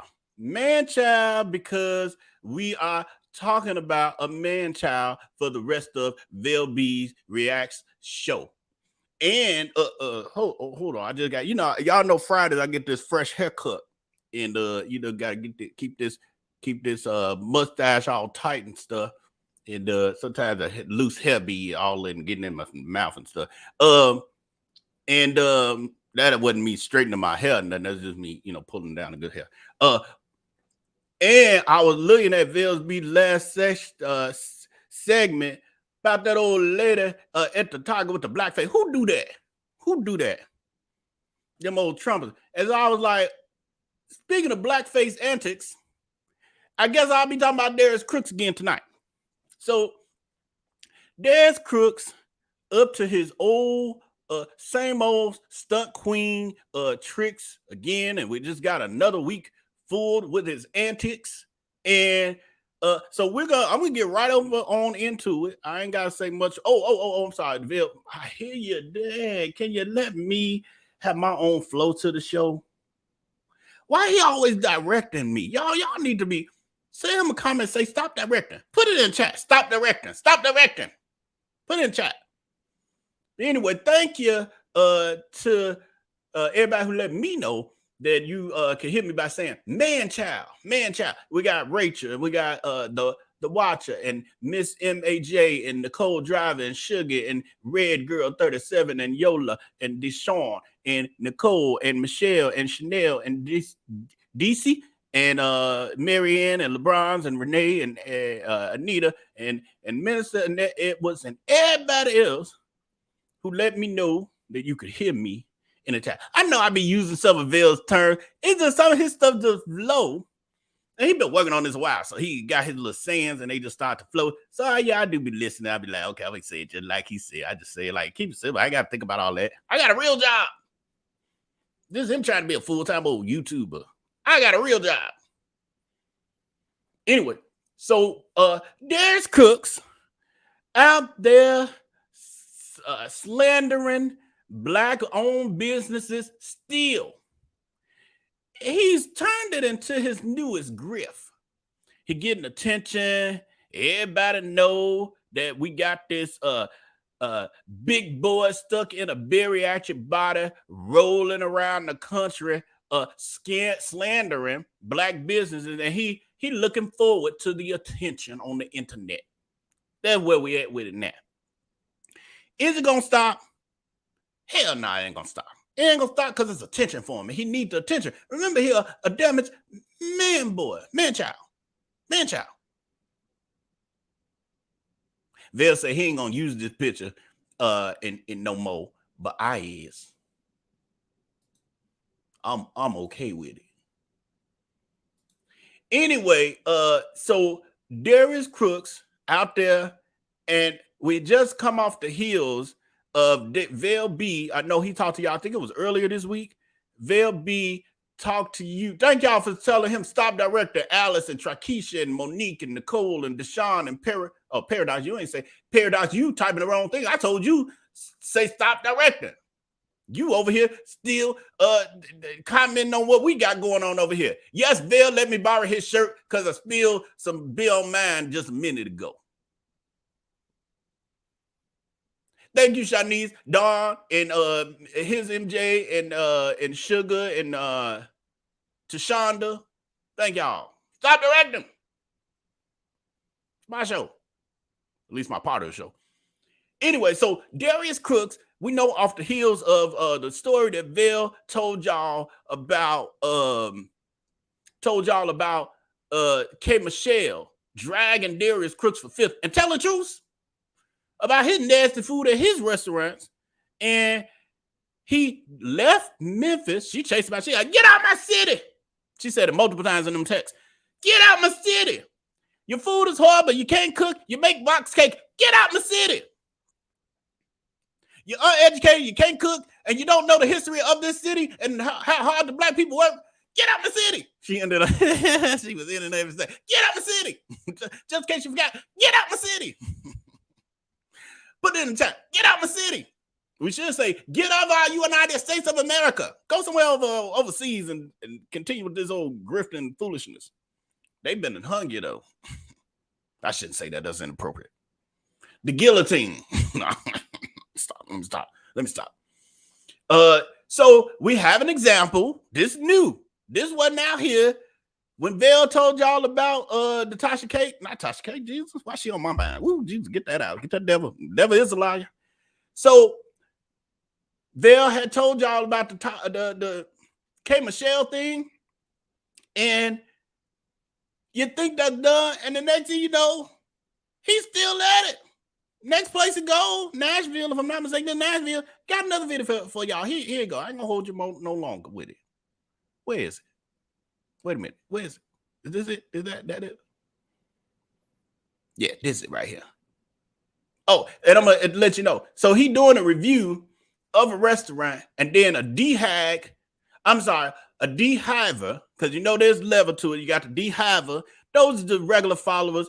They don't know no better. They don't follow him like that. They ain't on the social medias like that. They don't know all this toxicity. Then you got the dehags. They in love with him. Those women hoping to convert this bad body built fake chiclet tooth mongrel. They hoping to convert him. That he finds some interest in them. That ain't gonna never happen. He only interested in your pocketbook. What's in it? He might want to carry it too, but that's a whole nother story. But he mostly interested in what's in your pocketbook. But anyway, one of the dehivers happened to be at the restaurant. She's standing to the side waiting on him because he said, ma'am, I need a moment. Let me finish my review. I know you're trying to show me some attention and all that good stuff, but hold on. I'm sitting here slandering a established black-owned business when I couldn't keep my own open. Give me a moment. So then this is what we see. The video picks up with him finally paying her some attention. And we see her response is one of which she know the deal of what he out here doing too. Here you go.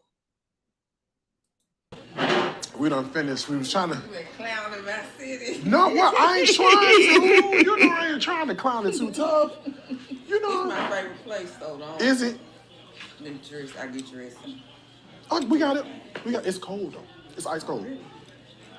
Ice cold. Ice cold dressing. Like not a piece of heat. That's fine. And listen, I know what it's supposed to be like. And there are plenty of soul food spots. You know, so my job is to just give it to you straight, baby. Give it to you like I do it. That's it. I'm not gonna lie to you. I ain't gonna sugarcoat it. I know you ain't. You know, and if it's good, I'm gonna tell you it's amazing. If it's not, I'm gonna tell you. Macros around the corner is delicious, but they're not open today. Yeah, I heard. Yeah, I won't be because.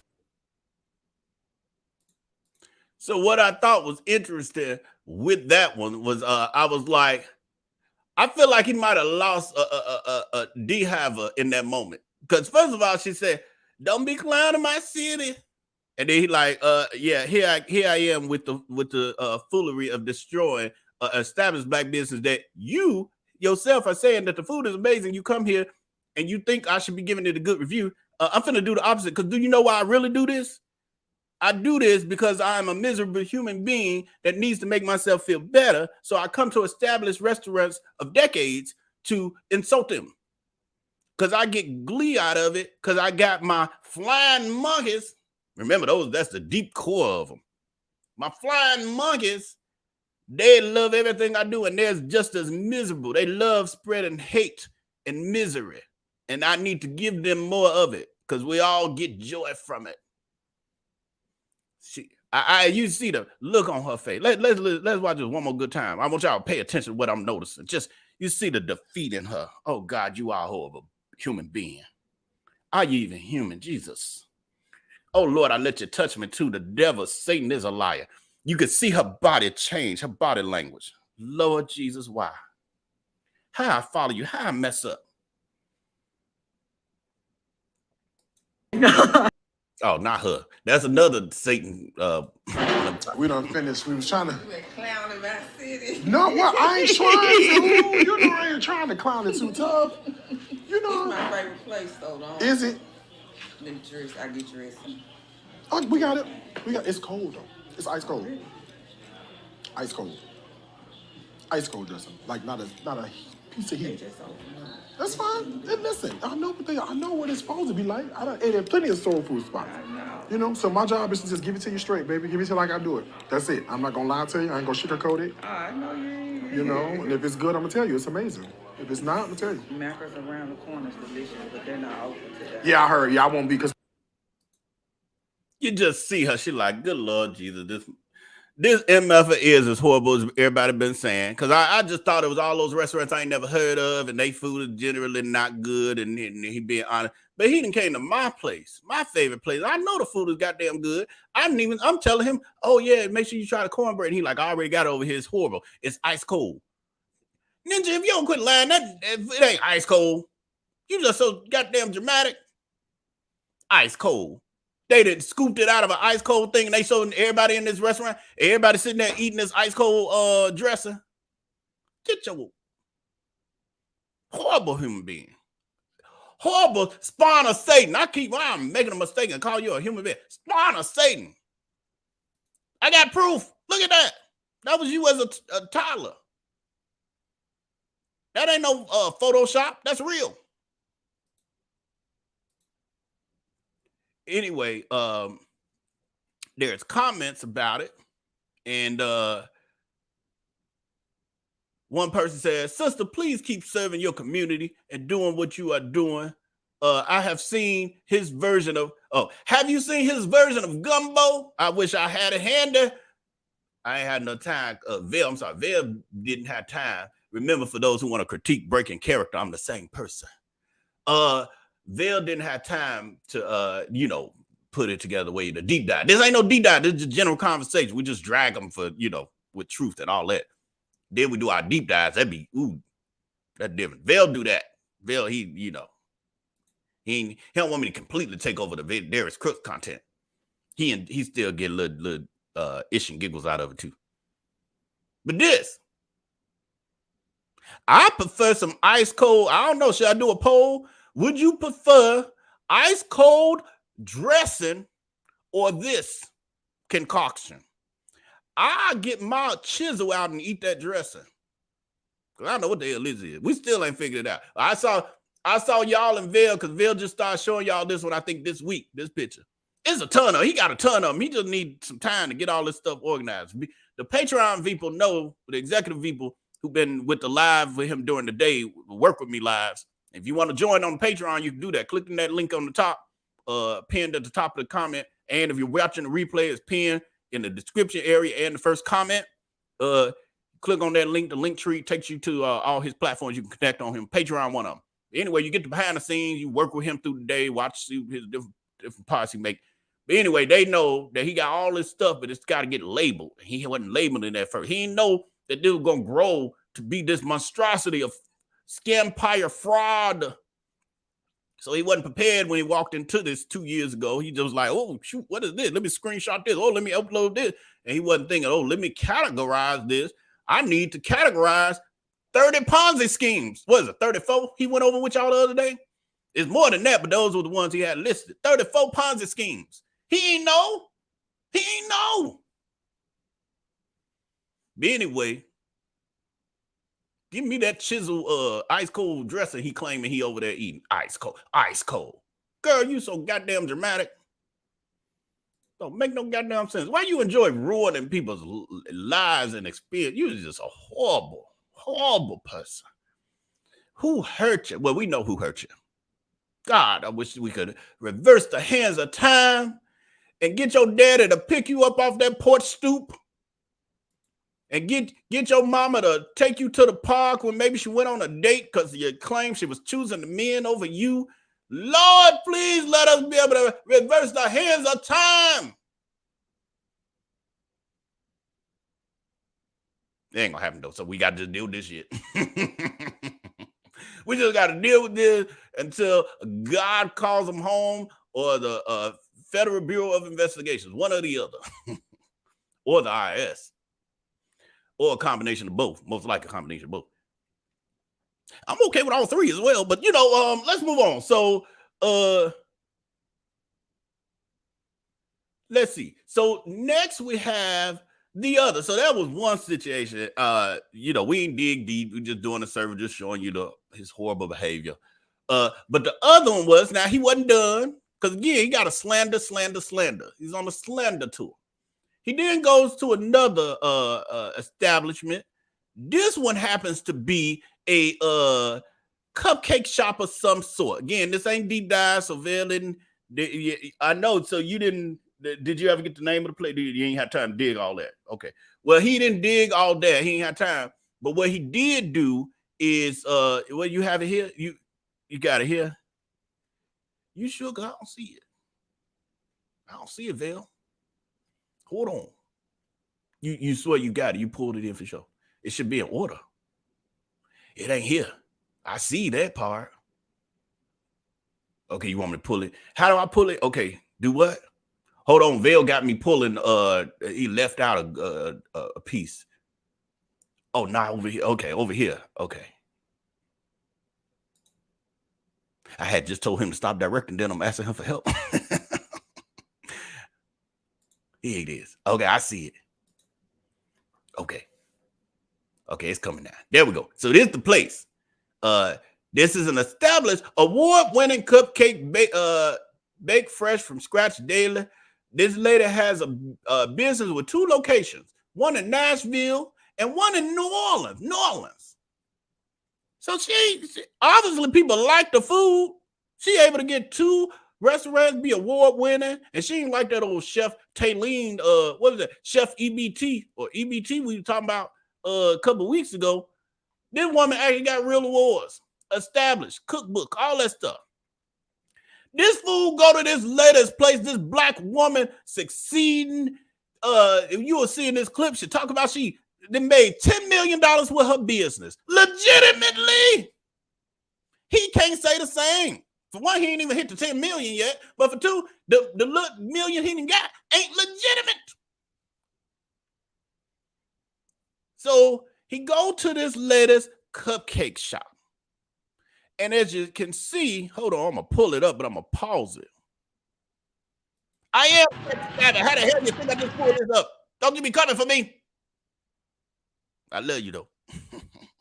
But I ain't Vel. Y'all are going to be coming for me. I'm going to come back for you. Take that down. You got to see my face.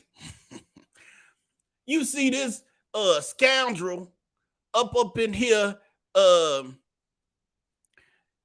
lips all turned up. Now, he done supposedly just finished the last of him trying, supposedly didn't have bariatric surgery, but he doing a taste test of 25,000 cupcakes. Talking about I'm just eating a piece. I'll never finish it. I take this back to my staff. Boy, if you don't quit lying, you take it back to your bedroom and sit it on the side of the bed till after you turn yourself off your edibles alive and you eat the rest of it.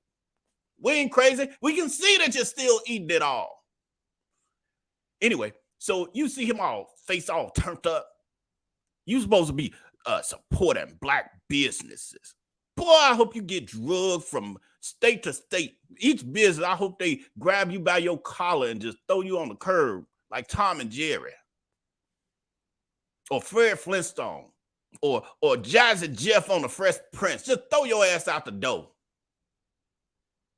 Anyway, so in this video, we see his reaction to the cupcakes, and then you see the confrontation. That's the good part. Then we're gonna watch this one twice. I'm gonna play it all the way through.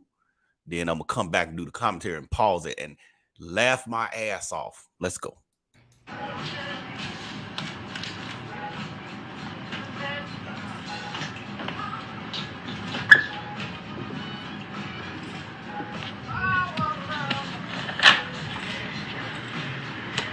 Sorry.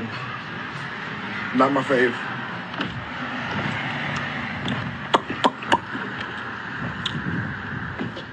Not my fave. Hey, how you doing? How are you? Good. I'm watching your cameras, and I'm excited about your review. So I just wanted to hear. Like you said, if you're a fan of cinnamon or whatever, then maybe it's all right. But what is it that you could find that was good to say? Who are you? I am the owner. I'm the founder. I'm the mother. I own this place. That always happens. Okay. What do you mean it always happens? Thank you for having thank you for not bashing me. Number one. I mean, because everybody, cake is a thing where you can like it or you don't have to. And at the end of the day, we've been here for 15 years. I started this business on the last $5 I had. Yeah, and you must be doing all right. I turned it to over 10 million. Yeah, you by must myself yeah. with no loans, no debt, no anything. Yeah. So when I, when I hear someone say, it's kind of like, well, what is it that you have that you can say good? Because at the end of the day, this has been a Nashville staple and one for black people. Yeah. Where I've come and this whole neighborhood has been built around what it is that I've done. So something has to be good for it. You don't have to love it. No. And I say things like that. Just because I don't like something or I prefer something else doesn't mean that somebody else wouldn't love it. Yeah. Clearly somebody does. You're voted #1 in Tennessee for a reason, right? So you're doing something right and you don't need my validation at all. Yeah. You know what I mean? Oh, that's the end of that. I really want to see the whole thing, but Vel only saw this on social media. He's like, God dog it, I wish I had got that whole live. But who put the Sugar Spice? Busted, right? Because you thought you was about to just drag and slander this woman's hard work, years of business, and then made $10 million from her bootstrap. You thought you was gonna just peacefully drag and ish on her dream and walk your old wobbly ass on to your next slanderous tour. And she was like, hello? No, you gotta answer up to me, Negro. I'm on here on your live watching you turn up your lip at my business, my well-established business that's been voted #1 in the whole state. Ninja, please. Let's watch this again because this was good. There was some key points in here. I loved it. All that.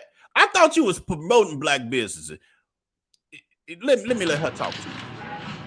All that.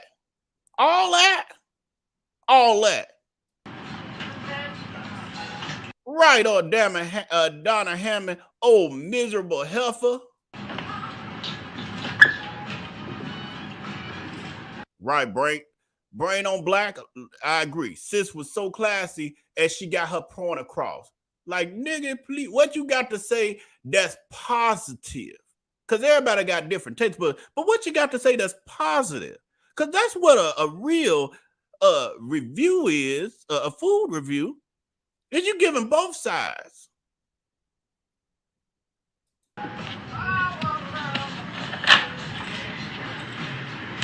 Sorry. Yeah, you are. Yeah. That was probably only the truth you told. Sorry. Look at just a gleefulness. Oh, this was disappointing too. Not my fave. Like you something special, not your fave. Who gives a?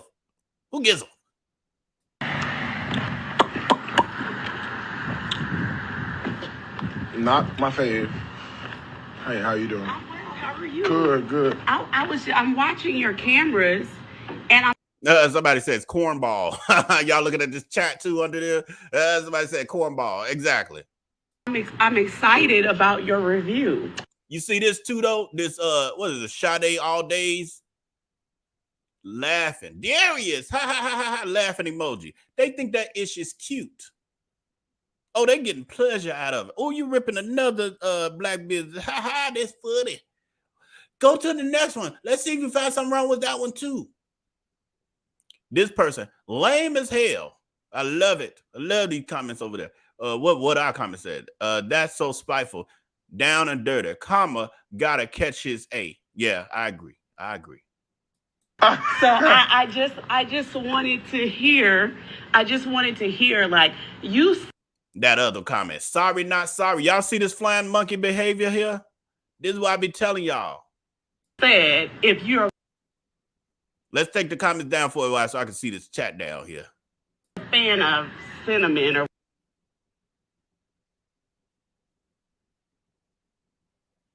whatever, then maybe it's all right. But what is it that you could find that was good to say? Who are you? I am the owner. I'm the founder. I'm the mother. I own this place.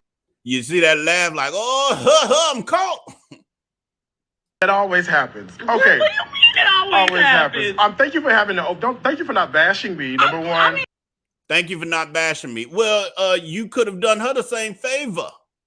You could do these other businesses the same favor. The truth is they not bashing you because you come to their establishments politely and respectfully giving your opinion of their cuisine. They bashing you because you being a stunt queen and dragging them and insulting their business, their hard work, their dreams. Those are the people that then come to social media and be like, queen, please.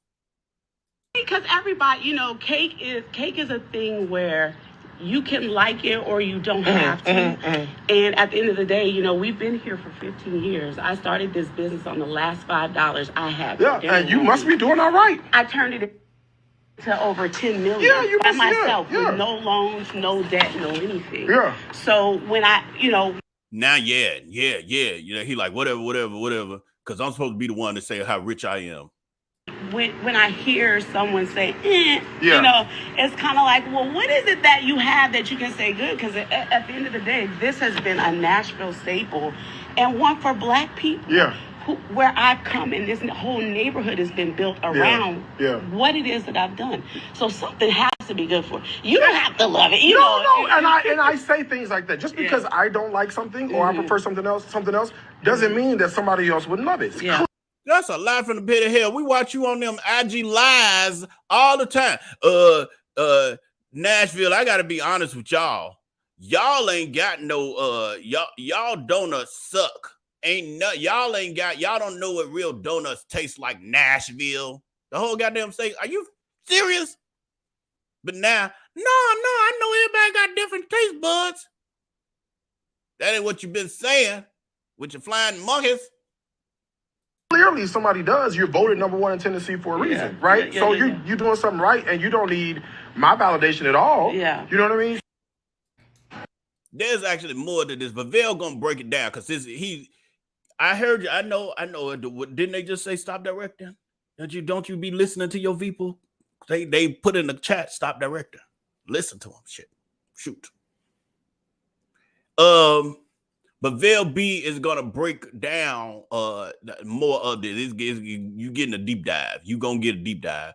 Because that clip there is actually long. He got another one that he just told me he noticed wasn't a part of this. But anyway, what we want to say over here on Vell B Reacts channel is please support this lady's business. You can actually, I'm putting it in the chat. I'm gonna do like you've been doing. I'm put stuff in the chat. Put this in the chat. Please support the latest business. I mean, she's doing well, but let's just show the Negro that he don't stop no show. But you gonna sit there and drag him, we gonna promote him. Because that's what you do when you really care about black businesses. So moving on to our last part. Thank you for the short show, Vell. He gave me a short show today. Y'all ain't getting no 4-5 hours. That ain't happening. We only got one more thing to talk about. So, with all this happening, this slanderous, tour. Oh, wait a minute. Didn't I have a poll up here? Where the poll at? Did you like, Vell, I guess he had this here. Did you like his deep dive content on Darius Crooks? 96% of you say yes. 4% of you is a combination of people who finger keeps slipping on the wrong vote. And the others of you are probably some flying monkeys. Well, that's not true. Some of y'all just don't care about him, and that's fine. Just still support the channel and like the video. You could click like and move on to the content you care about. We good with that. Anyway, Cupcake Collective. Thank you. I think Vell was browsing so quickly. He's scanning because he hurried up trying to pull all this stuff in the show. Yeah, it's right here on the Twitter header. So, but he wasn't sure. He didn't want to be misquoting stuff. Let me put it right here. Where's it? Right there. There you go. Yes. So that's the name right there on that Twitter header, right under her beautiful picture. Beautiful. I mean, even the branding, very beautiful and everything. And this fool going there dragging this lady's award-winning cupcakes because he don't like the butter queen. I ain't really. That's what the other clip DeVille ain't got in here. Well, honestly, everybody know I ain't really partial to butter queen. I don't really care for it. Blah blah blah. She's like, okay. So that don't make her cupcakes horrible because you have a preference for you don't like buttercream. And then she was like, well, all my cupcakes ain't buttercream because you had the so-and-so. That's not buttercream. Oh yeah, that one too. Because he was like, everything you got is buttercream. No, you got the so-and-so, it's not buttercream. Because he's just looking for a reason to drag. Horrible. I don't know why this fool, he's supposed to be so smart. And we knew him back in the day, and he was. But we realized that he really dumb. He really slow. Because what he ain't realized is that karma is going to kick his ass. Always going to come down so hard on him. Lizzo's drama is going to look like a day at the park compared to what he about to be facing when it comes down on him. And I don't think he get it. I know he don't get it. We know at this point he don't get it. It's sad. So sad. It's sad what he doing, but it's sad that he gonna jack it all up. Jack it all up. Over his ego. Because he made some money. You can't even take with you. I got people dropping, dying left and right around me and Vell. And we know you can't take it with you. This fool ain't realized it. You're sitting here building a kingdom on earth, and you ain't gonna have ish when it's all done, and that's eternity.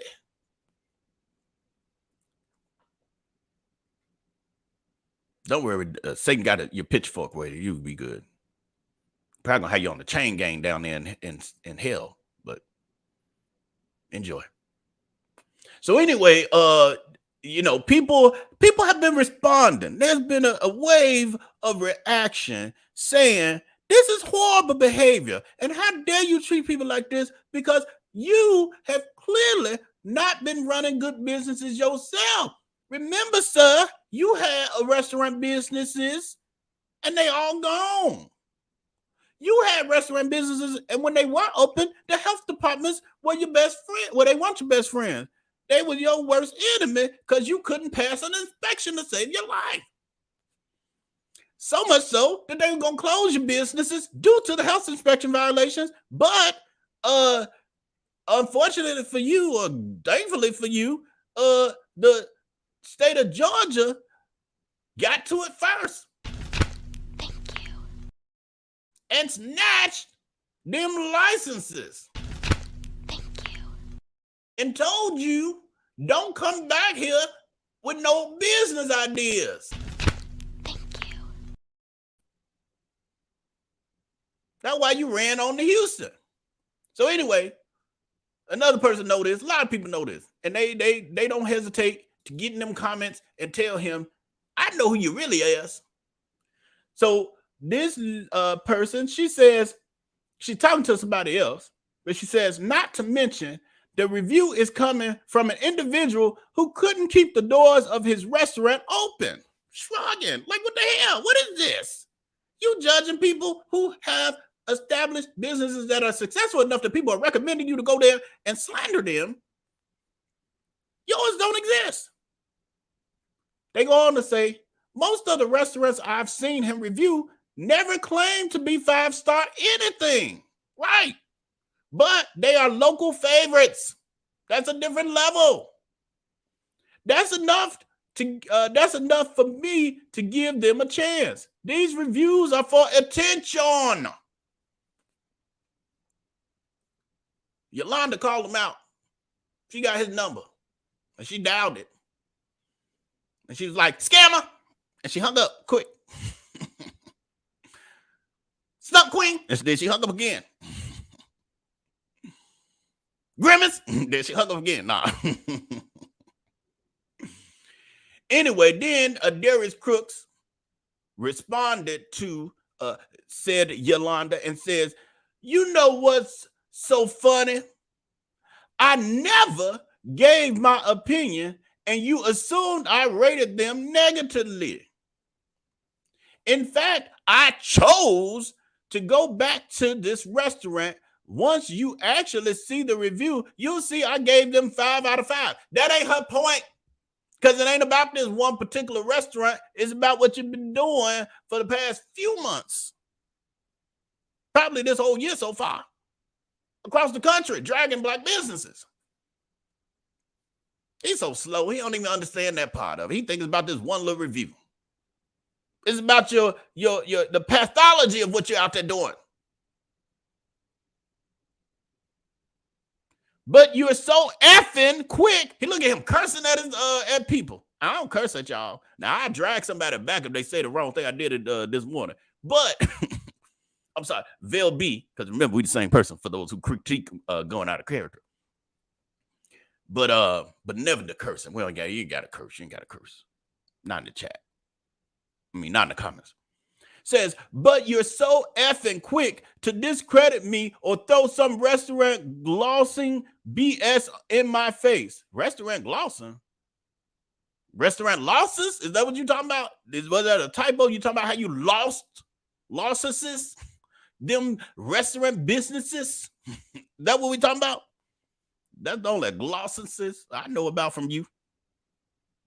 BS in my face. Look at him trying to use words that'll confuse his flying monkey. What's glosses? Glosses? I don't know. I guess it means he's perfect. He's perfect because he glosses him. That's how they roll. He then says, I hope you understand I chose to close my restaurants to spare my mental health from idiots like you. Lies. Man, I can't. Vel, could you hurry up and get to the goddamn Georgia, the state of Georgia consent judgment against Darius Crooks, the permanent. Y'all remember he showed y'all that cover, permanent injunction. Go on, Vel. You gotta prioritize. I know that they want you to do the transcripts. You like, dang, y'all, I can't be doing 2 heavy series at the same time. But what I'm saying is, you're gonna have to prioritize this, because once you put it out there and you lay it out for the public, because people don't want to read that. Anybody finna read them 18 pages. It's been out there for how many years? What is that, 3 years? They ain't read them 18 pages yet. They ain't about to read them. You gotta break it down for them, make it simple, make it funny, and then you know it's gonna spread like Wi-Fi. Get the truth out there. You got to prioritize this one. Because the Negro still out here, Vel. I'm sorry, y'all. We sometimes we get to talking like this because I'm trying to get him to get out here what he got to get out here. And this is one of the big pieces that he needs to go here and prioritize. Wouldn't you agree? If you agree, say prioritize in the chat. Let me see. I'm do a poll. Don't go because some of y'all can't spell prioritize. It's okay. I love y'all. It's just the same. Vel have bad spelling days too. Should Vel prioritize? Look at it. I'm struggling to spell. I just made fun of them. I'm struggling to spell. Thank God for spell check. Thank God for spell check. Should Vel prioritize the look, I can't even spell D. That God don't like ugly. Like, I'm gonna mess. You're gonna forget how to spell D. Should Vel prioritize the above 701 Ponzi scheme? Because it was a Ponzi scheme. It was a scam too, but Ponzi scheme, you should have stuck with scam because you can't even spell Ponzi right now. Your brain's shutting down. Ponzi scheme. Ponzi scheme.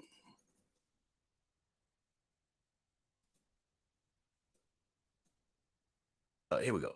Enter. Should Vel prioritize the above 701 Ponzi scheme? Is it that was going to be a question mark. I got to delete it. But anyway, so he goes on, Darius Crooks here. He said, I chose to close my restaurants to spare my mental health from idiots like you. No, your mental health came from the fact that the state of Georgia came knocking on your door and said, give me them licenses. That's how you ended up with the mental health issue. Because prior to that, you were so busy vacationing in Dubai and everywhere else. Staff was like, we turn around, we telling him we need something. He in some other country. You were so busy ripping around, talking about some, I don't know if Vel ever told y'all this one. Talking about some, he told his staff that the doctor said because he was having mental health issues because he couldn't run that restaurant for one, that restaurant getting it open stressed him the hell out. And he was incompetent. He couldn't do it. He couldn't run it. So he ended up having a friend from Chicago come and take care of that to run it. And then as soon as she got here, his ass hit the road and started traveling the world, not the country, the world. Started traveling the country and told her that his doctor prescribed for him to travel to help his mental health. Your doctor told you to drop your businesses, leave your employees stranded with no money to pay the $25,000 light bill, not enough money for the supplies that they needed. Your managers digging in their pockets to buy the basic essentials. Your doctor told you to do that? Boy, I tell you, this Negro. Anyway, so he said, I chose to close my restaurants to spare my mental health from idiots like you. I hope you get a good taste of your own effing medicine one day, pathetic ass. That's what we saying to you. Make that a quote. Hope you get a good taste of your own effing medicine one day, pathetic ass. That's you. Pot, meat, cattle.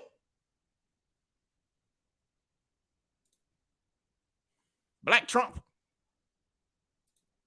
All right, last part of this. I'm ready to go. Crooks then posted today, a few hours ago.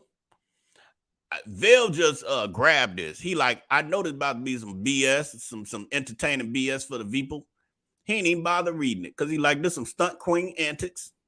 And he like, whatever it is, it's going to take us on a journey. So he like, VellNito, I can't even give you no cue you up on what this about. He's like, just read it as you go and react as you go, because we already know this is stunt queen, so this is a stunt. It's really long to drawn out. it's clearly going to be a stunt. It's a stunt right here. So we're going to read it together. We're going to do a live stunt reaction. Live stunt reaction right there. Let's get started. It says, I wasn't going to address this, but it's high time I do. Listen, I'm doing restaurant reviews. Get the F over it. Now, a couple weeks ago, about a month or so ago, he was like, oh, I'm going to leave it alone because they be bothering me and they obviously don't want me doing reviews. Everything I say, somebody got something to say about it, blah, blah, blah, blah, blah, blah, blah, and I'm done with it. I got other stuff I can be doing. I'm done with it. Then he noticed the clicks and views and the flying monkey's like, no, Darius, everything you do is perfect.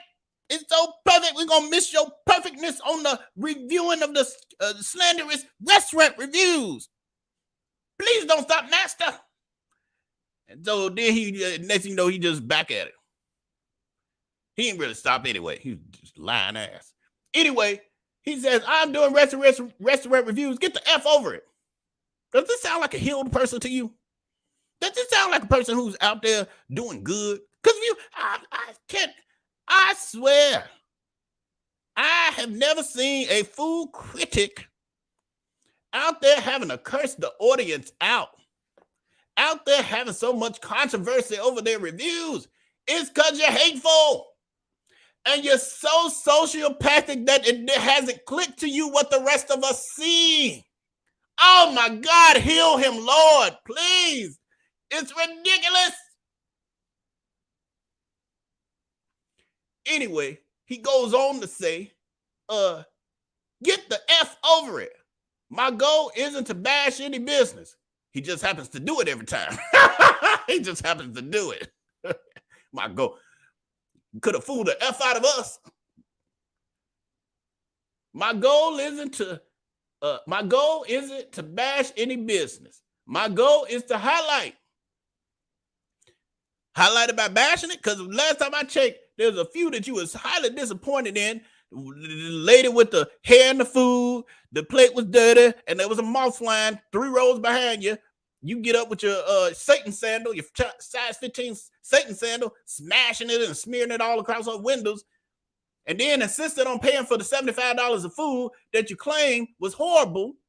And they was like, oh, you ain't got to worry about it if it's bad. Now, what's the problem? No, don't worry about it. They just charged me. And unfortunately, the young lady at the counter didn't know no better to say, no, nigga, get on out of here. We ain't charging you. And you're obviously trying to cause issues, so just get the F out of here. We're going to call it even. And then we're going to sage this place because you done been up in here. The spawn of Satan been floating around this place. We get this bad juju out of here. Anyway, he goes on to say, my goal is to highlight. If you simple-minded, Lord, I'm trying to stop cursing. Mother effers. I mean, he got this in the whole tweet, y'all. Is this a healed person? Do I need to do a poll? Is this a healed person? Let's do the poll. Let me read this. What was this last one? I already know y'all want the damn 7-to-1 positive scheme thing. You got to beg for likes. Do they understand that when you get the likes, it increases the views? If it increases the views, it increases your revenue. If it increases your revenue and the channel grows, you can then hire staff to be able to help you with the research that is required for you to get all of this content out. Otherwise, you're by yourself working 12 and 16-hour days, and you're not able to get this stuff out for months. I don't know how else to get them to understand this, Bill. I don't know. We just got to keep struggling along. They'll get it one day, maybe or not. Anyway, does this sound like a healed human? Well, I should say healed spawn. Healed human. Wait, that's healed human. Doesn't sound like a healed human. Let's continue. It's 3 paragraphs. I'm still on the 3rd sentence. I told you that Vel B told me this issue was going to be good. 3 sentences, and I done been talking about it 5 minutes already.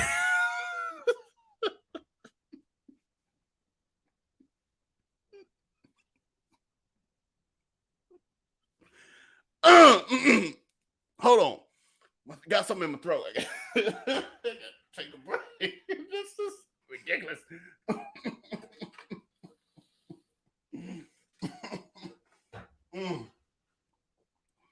Let me swallow. I want to choke.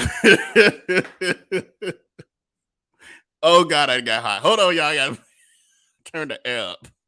Okay. Hold on. This is going to take long. Give it a second. Okay, I'm back. I told you what they're going to take long. Jesus. Hold on.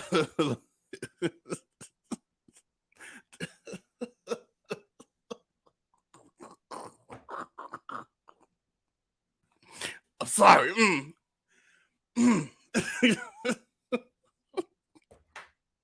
This can't be real. This can't be real.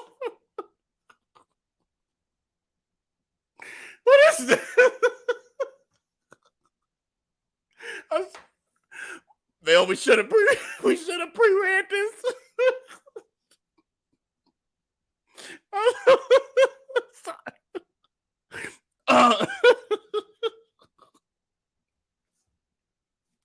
What is that? I'm sorry. I can't. What is this? Is this supposed to help? I can't do this.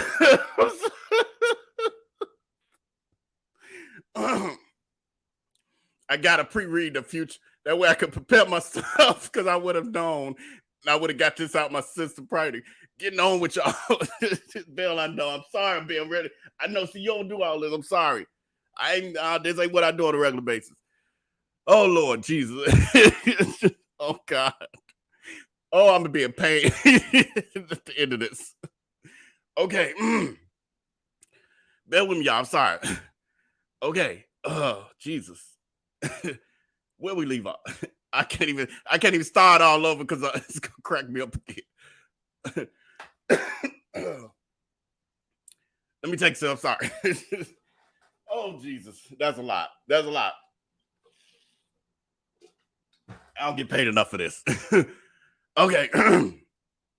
Where we leave it?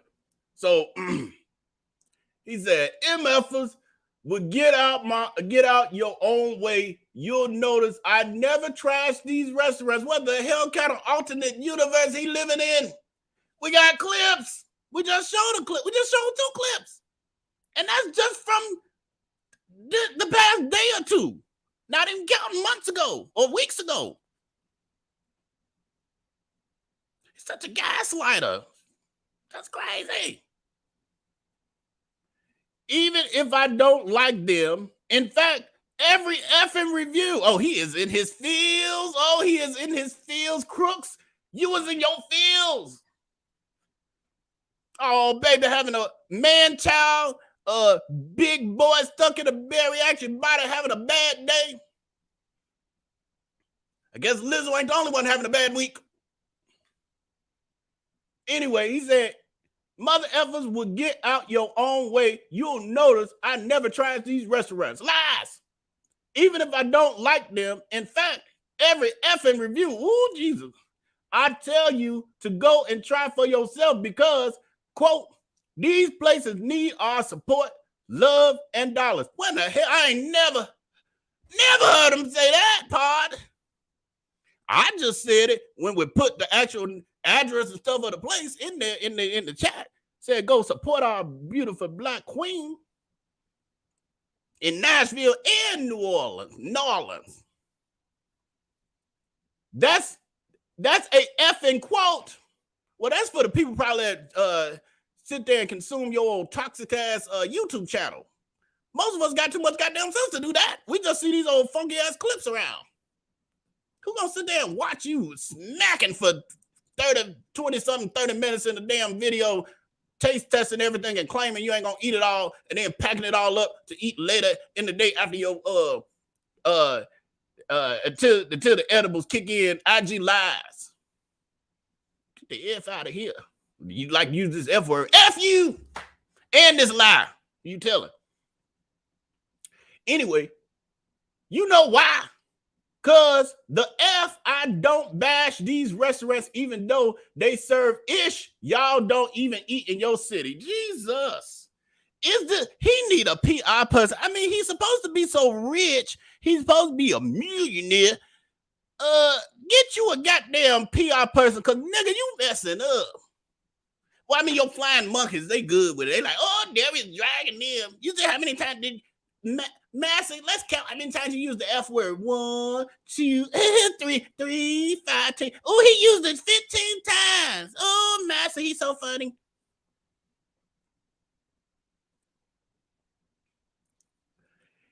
Anyway, he goes on to say, when was the last time y'all asses went to Asians or Cozy Corner? You can't tell. I'd rather not go there than to bash it. You can't tell me that boiled frozen broccoli with zero, capital, all caps, zero seasoning and canned nacho cheese is the move. You can't. Now he done sat there and said, hey, he promoting black businesses and everybody delusional. This is the words of a sociopath right here. Sociopathic, narcissistic gaslighter. If you never knew an example before, here you go. This is it right here. Verbatim. Now, he just told you in this first paragraph right here that I promote the black business. I ain't trying to drag nobody. I'm a good man. F y'all crazy. You're making up ish. Then down here, that shit is horrible. I'm sorry, Vel, I'm sorry. That ish is horrible. It's cold. It's this. Y'all ain't even eating this crap. What? Did you just say you promoting? Did you just say you promoting black businesses and say try it for yourself and see if you like it? Down here, y'all know y'all ain't gonna eat this garbage. What? You should have proofread that. You need PR though. That's what you really need. Anyway, he said zero seasoning and canned nacho cheese is the move. You can't. When was the last time your grandmother ever served you that? I get it. It's historic. But even the people in Memphis said since the owner died, the food ain't been good. Bitch, that's gonna magically change when me and Corey show up. If the ish was bad last week, it's gonna be bad this week. So maybe consider this, sir, Mr. Black Business Supporter. I'm sorry, only up here is we showing the false narrative of being a black business supporter.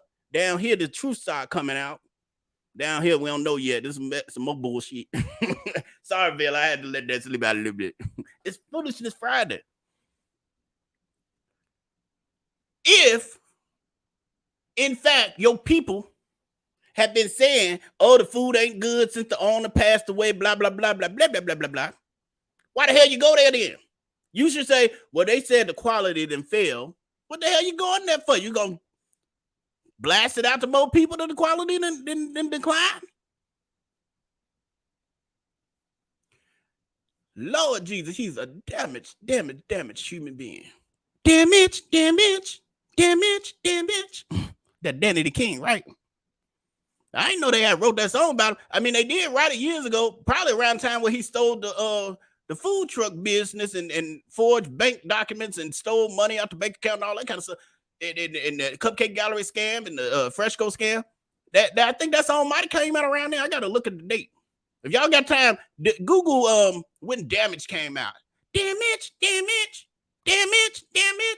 Danny the King. Google it. Let me know the year. Because I'm curious if it's the same year that Darius Crooks was sitting there scamming all them people in Chicago. It might have been around that time. Probably in New York by then. Because I think they wrote it about him. And if he was in New York, maybe they met him. Maybe they know about him, the alleged fake, the Drake fake record label situation where he was claiming to work there and then scamming young artists. 2008. God damn it, that's the year. That's the year where his scamming started. I ain't lying to you. 2008. He was still in Chicago. By 2009, he was starting the Cupcake Gallery. So he was in the planning stages. They must have got wind of it. They wrote it. Damn it. So he says, and guess what?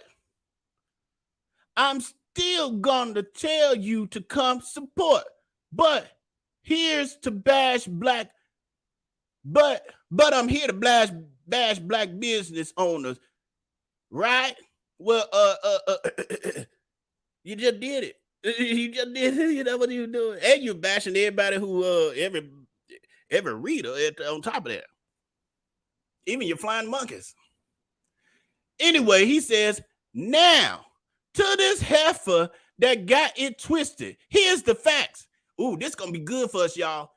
I'm gonna need to screen grab this. Vel, you need to remember to screen grab this because we're gonna put this in the beginning of the above 701 consent judgment reading. Anyway, this thing going. Now, to this heifer that got it twisted. Here are the facts. Here is a fact, rather. I closed my restaurants after the state of Georgia told you absolutely had to. Thank you. He says, you know why? It was taking a toll on my mental health because I couldn't find enough competent people to run the ish. Again, narcissistic sociopathic behavior. It's everybody else's fault. Although Pinky, slutty vegan, her restaurant was literally next door. Not only is her restaurant still open to this day, but she has continued to grow a national brand. Frozen foods in the grocery stores. Other business ventures as well. How is she able to find competent people to keep her place running? And you right next door and you can't. So is it the people or is it you? Things that make you say, So this Negro that sit here and basically said, ain't nobody in Atlanta worth hiring. All them goddamn restaurants in Atlanta. You know, every time I go to Atlanta, I go on a restaurant tour.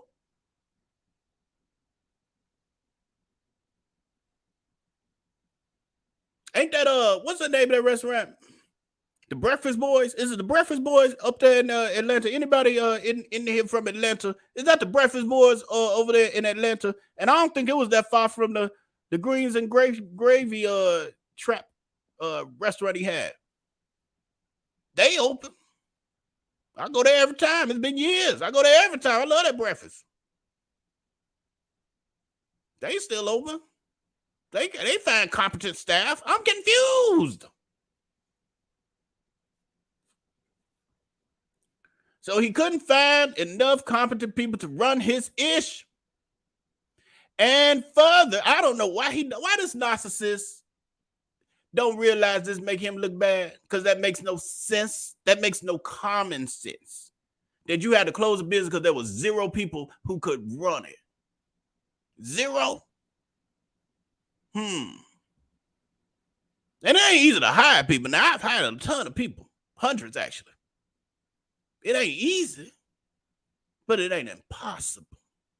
And you got to be around. You can't just be putting stuff on autopilot. You know, he like to start something and walk away and start something else.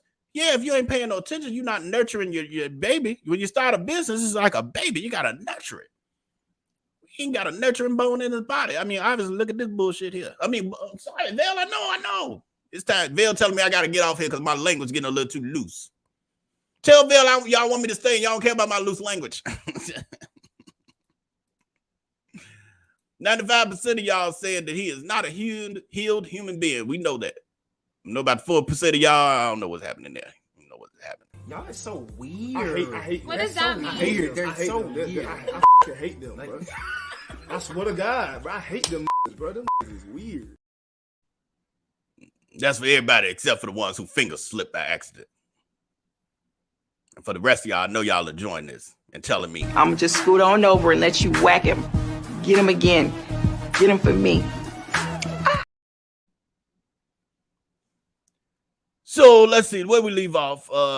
He says it was taking a toll on my mental health because I couldn't find enough competent people to run the ish. The ish. That's how you refer to your business. I ain't never referred to my current or past or future business as the ish. That's because all you care about is the revenue coming from it. And if it ain't supplying enough of that, then you're done with it. No love. Thank you, Shanice. I'm going to talk my ish about this scammer. Anyway. And then he said, and further, the last time I checked, I've got almost 2 million in cash in the bank. Who gives a F? No car note, no mortgage, all he got that American Express card. You tell this nigga ain't using nothing. Anybody got to run down what they assets are and they debt?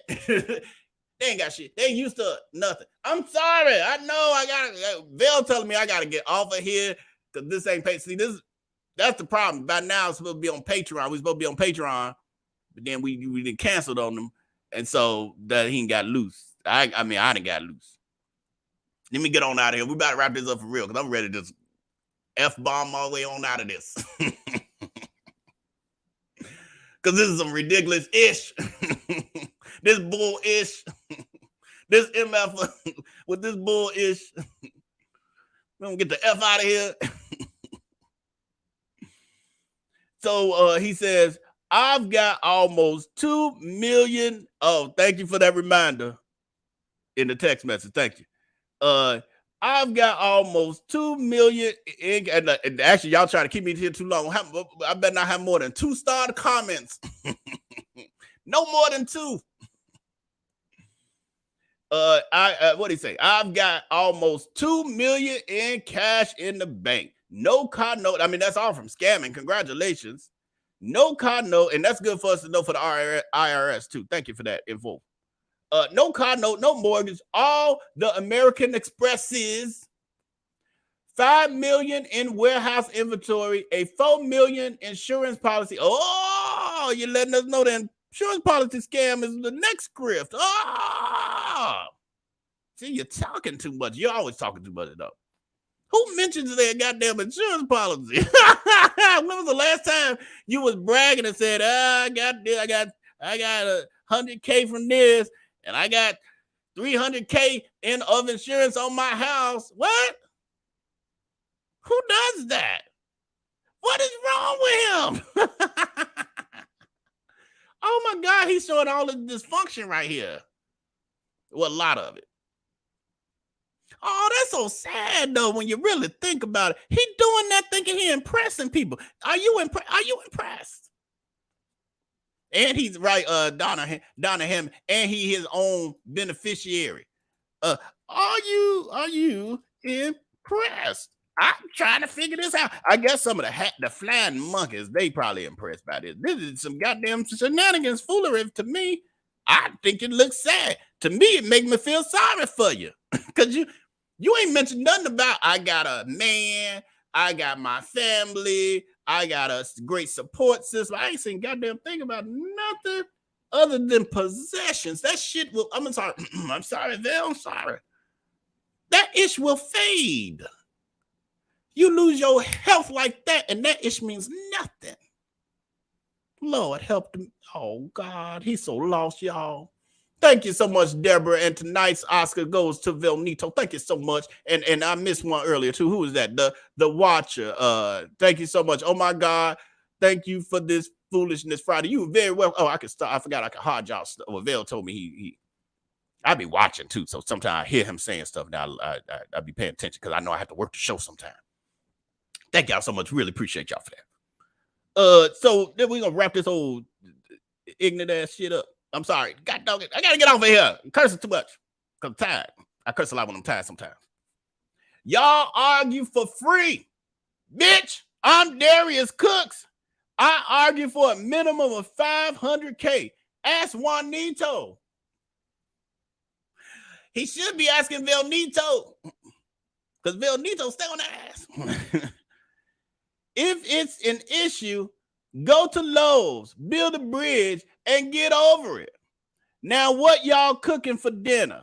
Oh, he is such a hateful, miserable human being. Who knew Who knew he was going to give us this present on a Foolishness Friday? Who knew?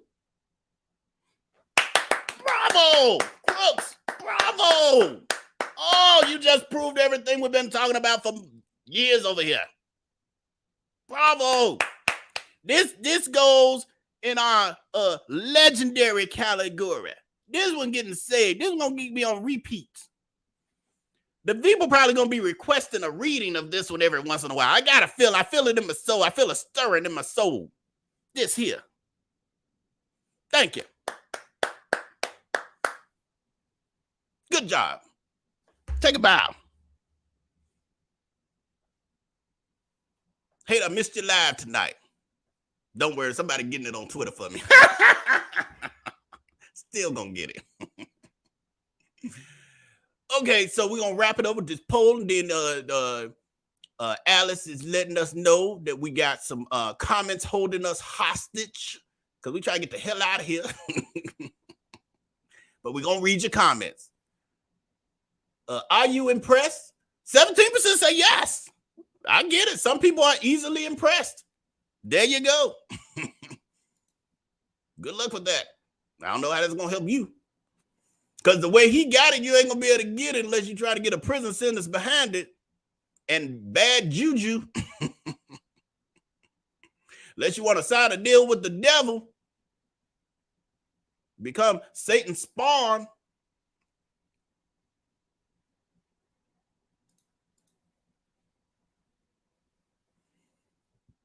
Let's go with this. I think that's more appropriate. Black Trump just lying and gaslighting and just saying ish. Proving he lying in one statement and then saying a lie in one statement and then proving that it said a lie, giving his own evidence that he's a gaslighter and liar. That was a good one though. That was a good. I apologize for my unprofessionalism. It caught me off guard, y'all. I hadn't read. Y'all see, I had not read it. I just knew. It's long. I could kind of tell it's, he addressing all this controversy, and I'm like, they're gonna be good. Vell was like, this is gonna be good. Just take the whole thing. You ain't gotta bother. We read it live and in person, and it caught us off guard, and it just took us to a place. I apologize. Please don't cancel VellNito. This channel saved me from buying his cookware. You are so welcome, Juice Box. So welcome. I'm not gonna be reading names just because it's getting late and just want to get through the comments, and I'm gonna be struggling. Grab him by the beard and throw him out. Right, that was combo. What I talking about? All the options of throwing him out your business. Just watch the story on her today. She made $10 million out of $5. Beautiful story. Exactly. This fool sitting here, horrible. He is embarrassed and caught. The thing he's mad that he wasn't voted anything. Right. But a grifter, right.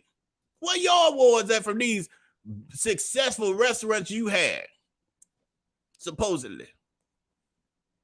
Somebody needs to show up and review his slop tour with a camera, right? Now the problem is that he hides the addresses. You so proud of your stuff, what you hiding the addresses for? The owner calling Crooks out doing his live. He can twist the story this time. Right, he can't. She had him shook, and I love to see it. Yes, Vell was getting his life the first couple times he watched it. He just laughing his butt up. Well, he only watched it once when he pulled it for y'all. But he laughed. It was the other clip. That clip.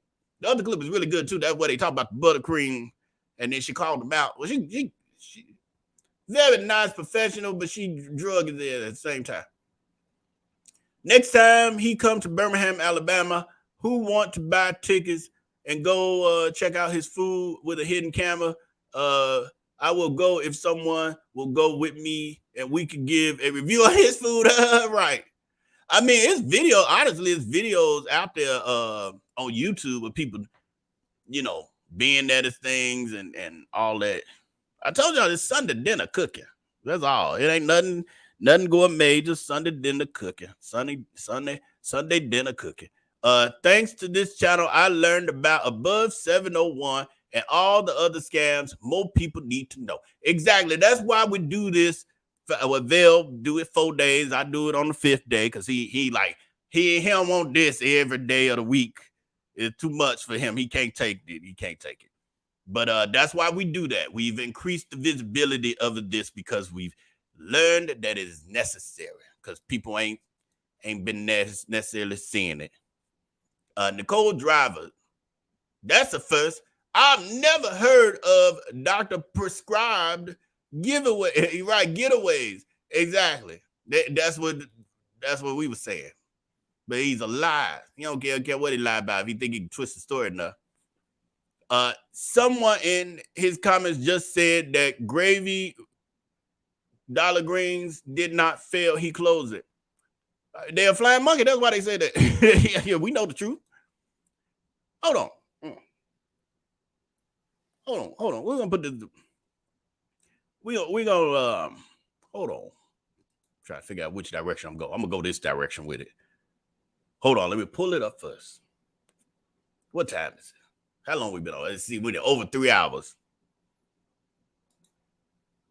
Hold on. Because I think some people think that we're making this up. Like we ain't got a lie to kick it. We got the truth over here. Computer taking its time. I'm reading that comment while I do that. Oh, now it's ready. Okay, we're going to go to the Darius Crooks archives. We're going to the businesses. All, whatever, it's probably near 40 of them now. Which one was I going for? Oh, the Above 701. Above 701. I had it as business number, or Vell had it as business number 22. Let's see how I want to share this. Let's see. I think all the let's do it like this. Let's do it like this. I think I might be able to do it this way. Let's see. Oh, let's put it over here because then I won't. Yeah, perfect.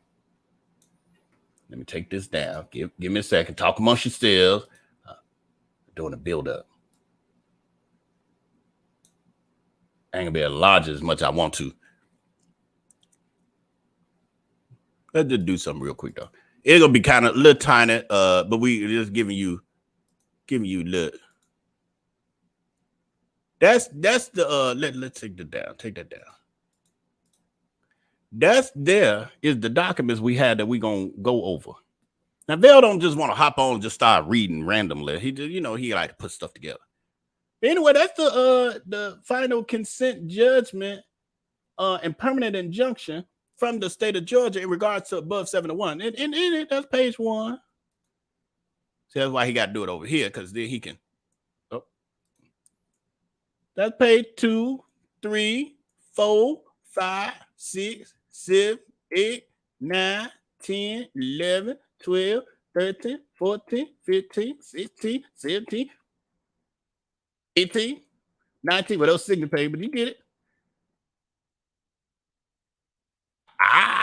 Yeah. And in it specifically says that the business license is getting snatched. So we're going to break it down. It exists. I don't know. He keep giving this old mental health narrative and ignoring the fact that, and he'll admit that he got the judgment, but what he says is a misunderstanding, and it was just all resolved with the $145K check. Never once mentioning, no, I didn't close my business voluntarily. They did force me to close them. I had no option. That was part of the restitution process.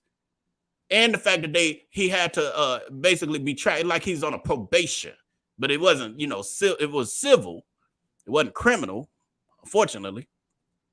That's how he's just able to been, he's a snake. He's just been slick and just getting out of everything.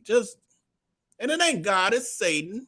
We know Satan allows his minions to get out of stuff. And then eventually, time clock ticks out. It's gonna happen with Crooks. Yeah, that's what I just showed y'all. I just literally just showed y'all that. We're gonna go over that Yeah, he gonna have to prioritize. And there's some other stuff attached to it. He got some stuff people don't know yet.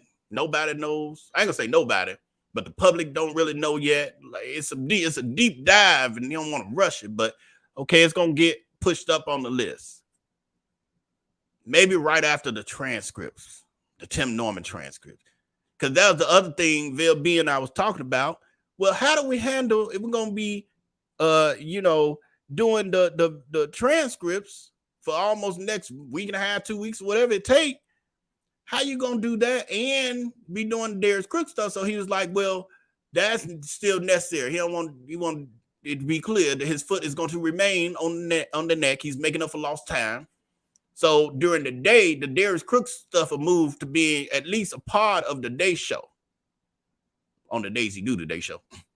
And then, once the Tim Norman thing over, the transcript read, then he'll return to the evening drags, so that's the plan for now. We're still trying to, work it out. And yet the restaurant at ATL had roaches. Yes, I mean, all kind of sticky flows, roaches, it's all kind of, we're gonna review. We're gonna read the review. Since he liked to review, we're gonna review his past business practices. Oh my God, thank you for this. Oh yeah, we did this. Thank you so much. Appreciate you.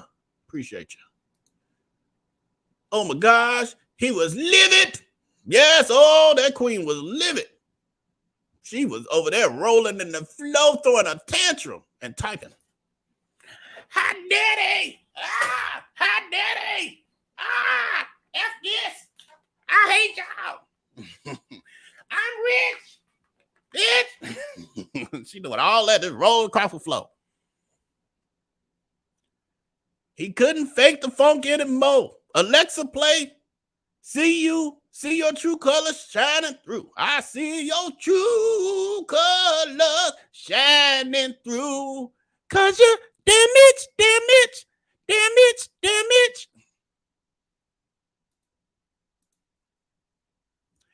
He on live right now talking about don't nobody review like I do. He's a sick individual. You ain't never lied to. I declare he wants to be Black Trump. I declare that he studied Trump to see how to get away with stuff as long as you can. But it eventually catches up to you, and Trump is proving it.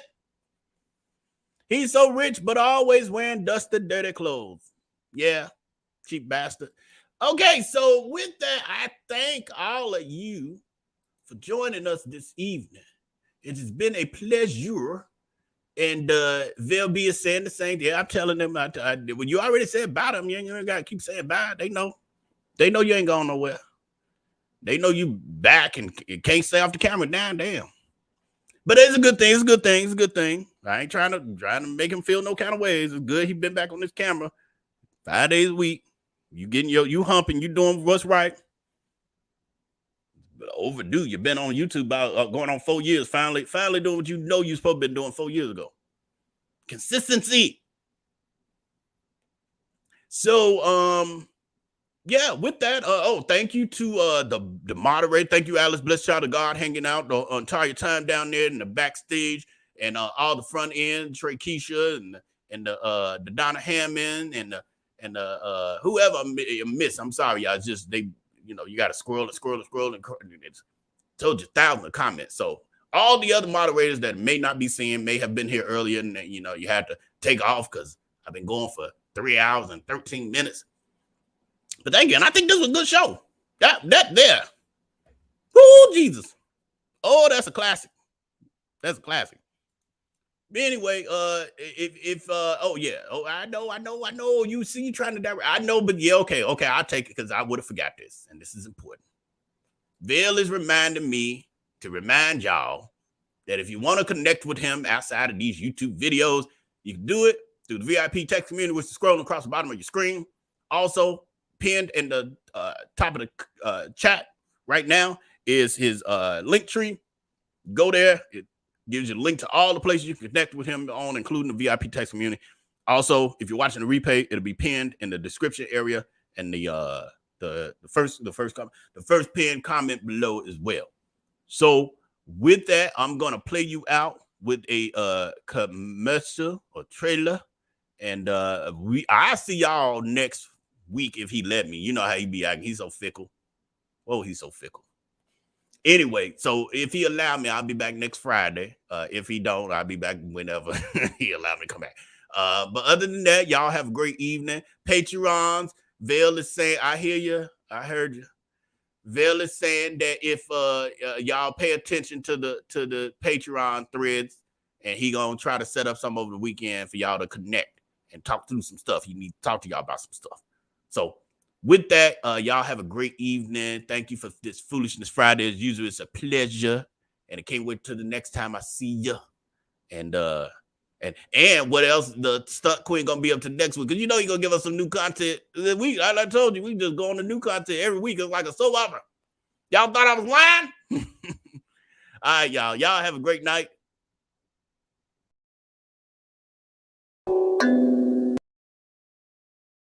Fine. What law I broke? Well, tell me what rule, what law did I break?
It doesn't matter what you want. I will succeed, whether you like it or not. I am unstoppable. When will you learn that?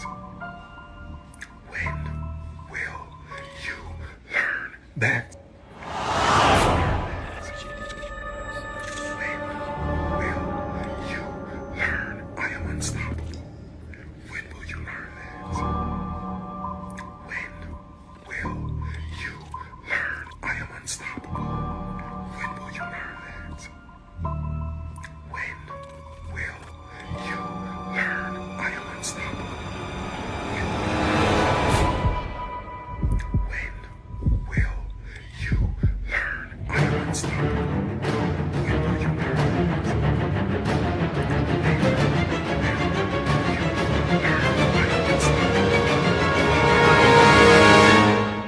Again, Mr. Williams, I invite you to conversate with me directly. I don't do all this internet stuff. The problem is you're going after my family, you post my children, and then you mention my name. So you and I, we need to have a conversation. And yes, this is a forever problem.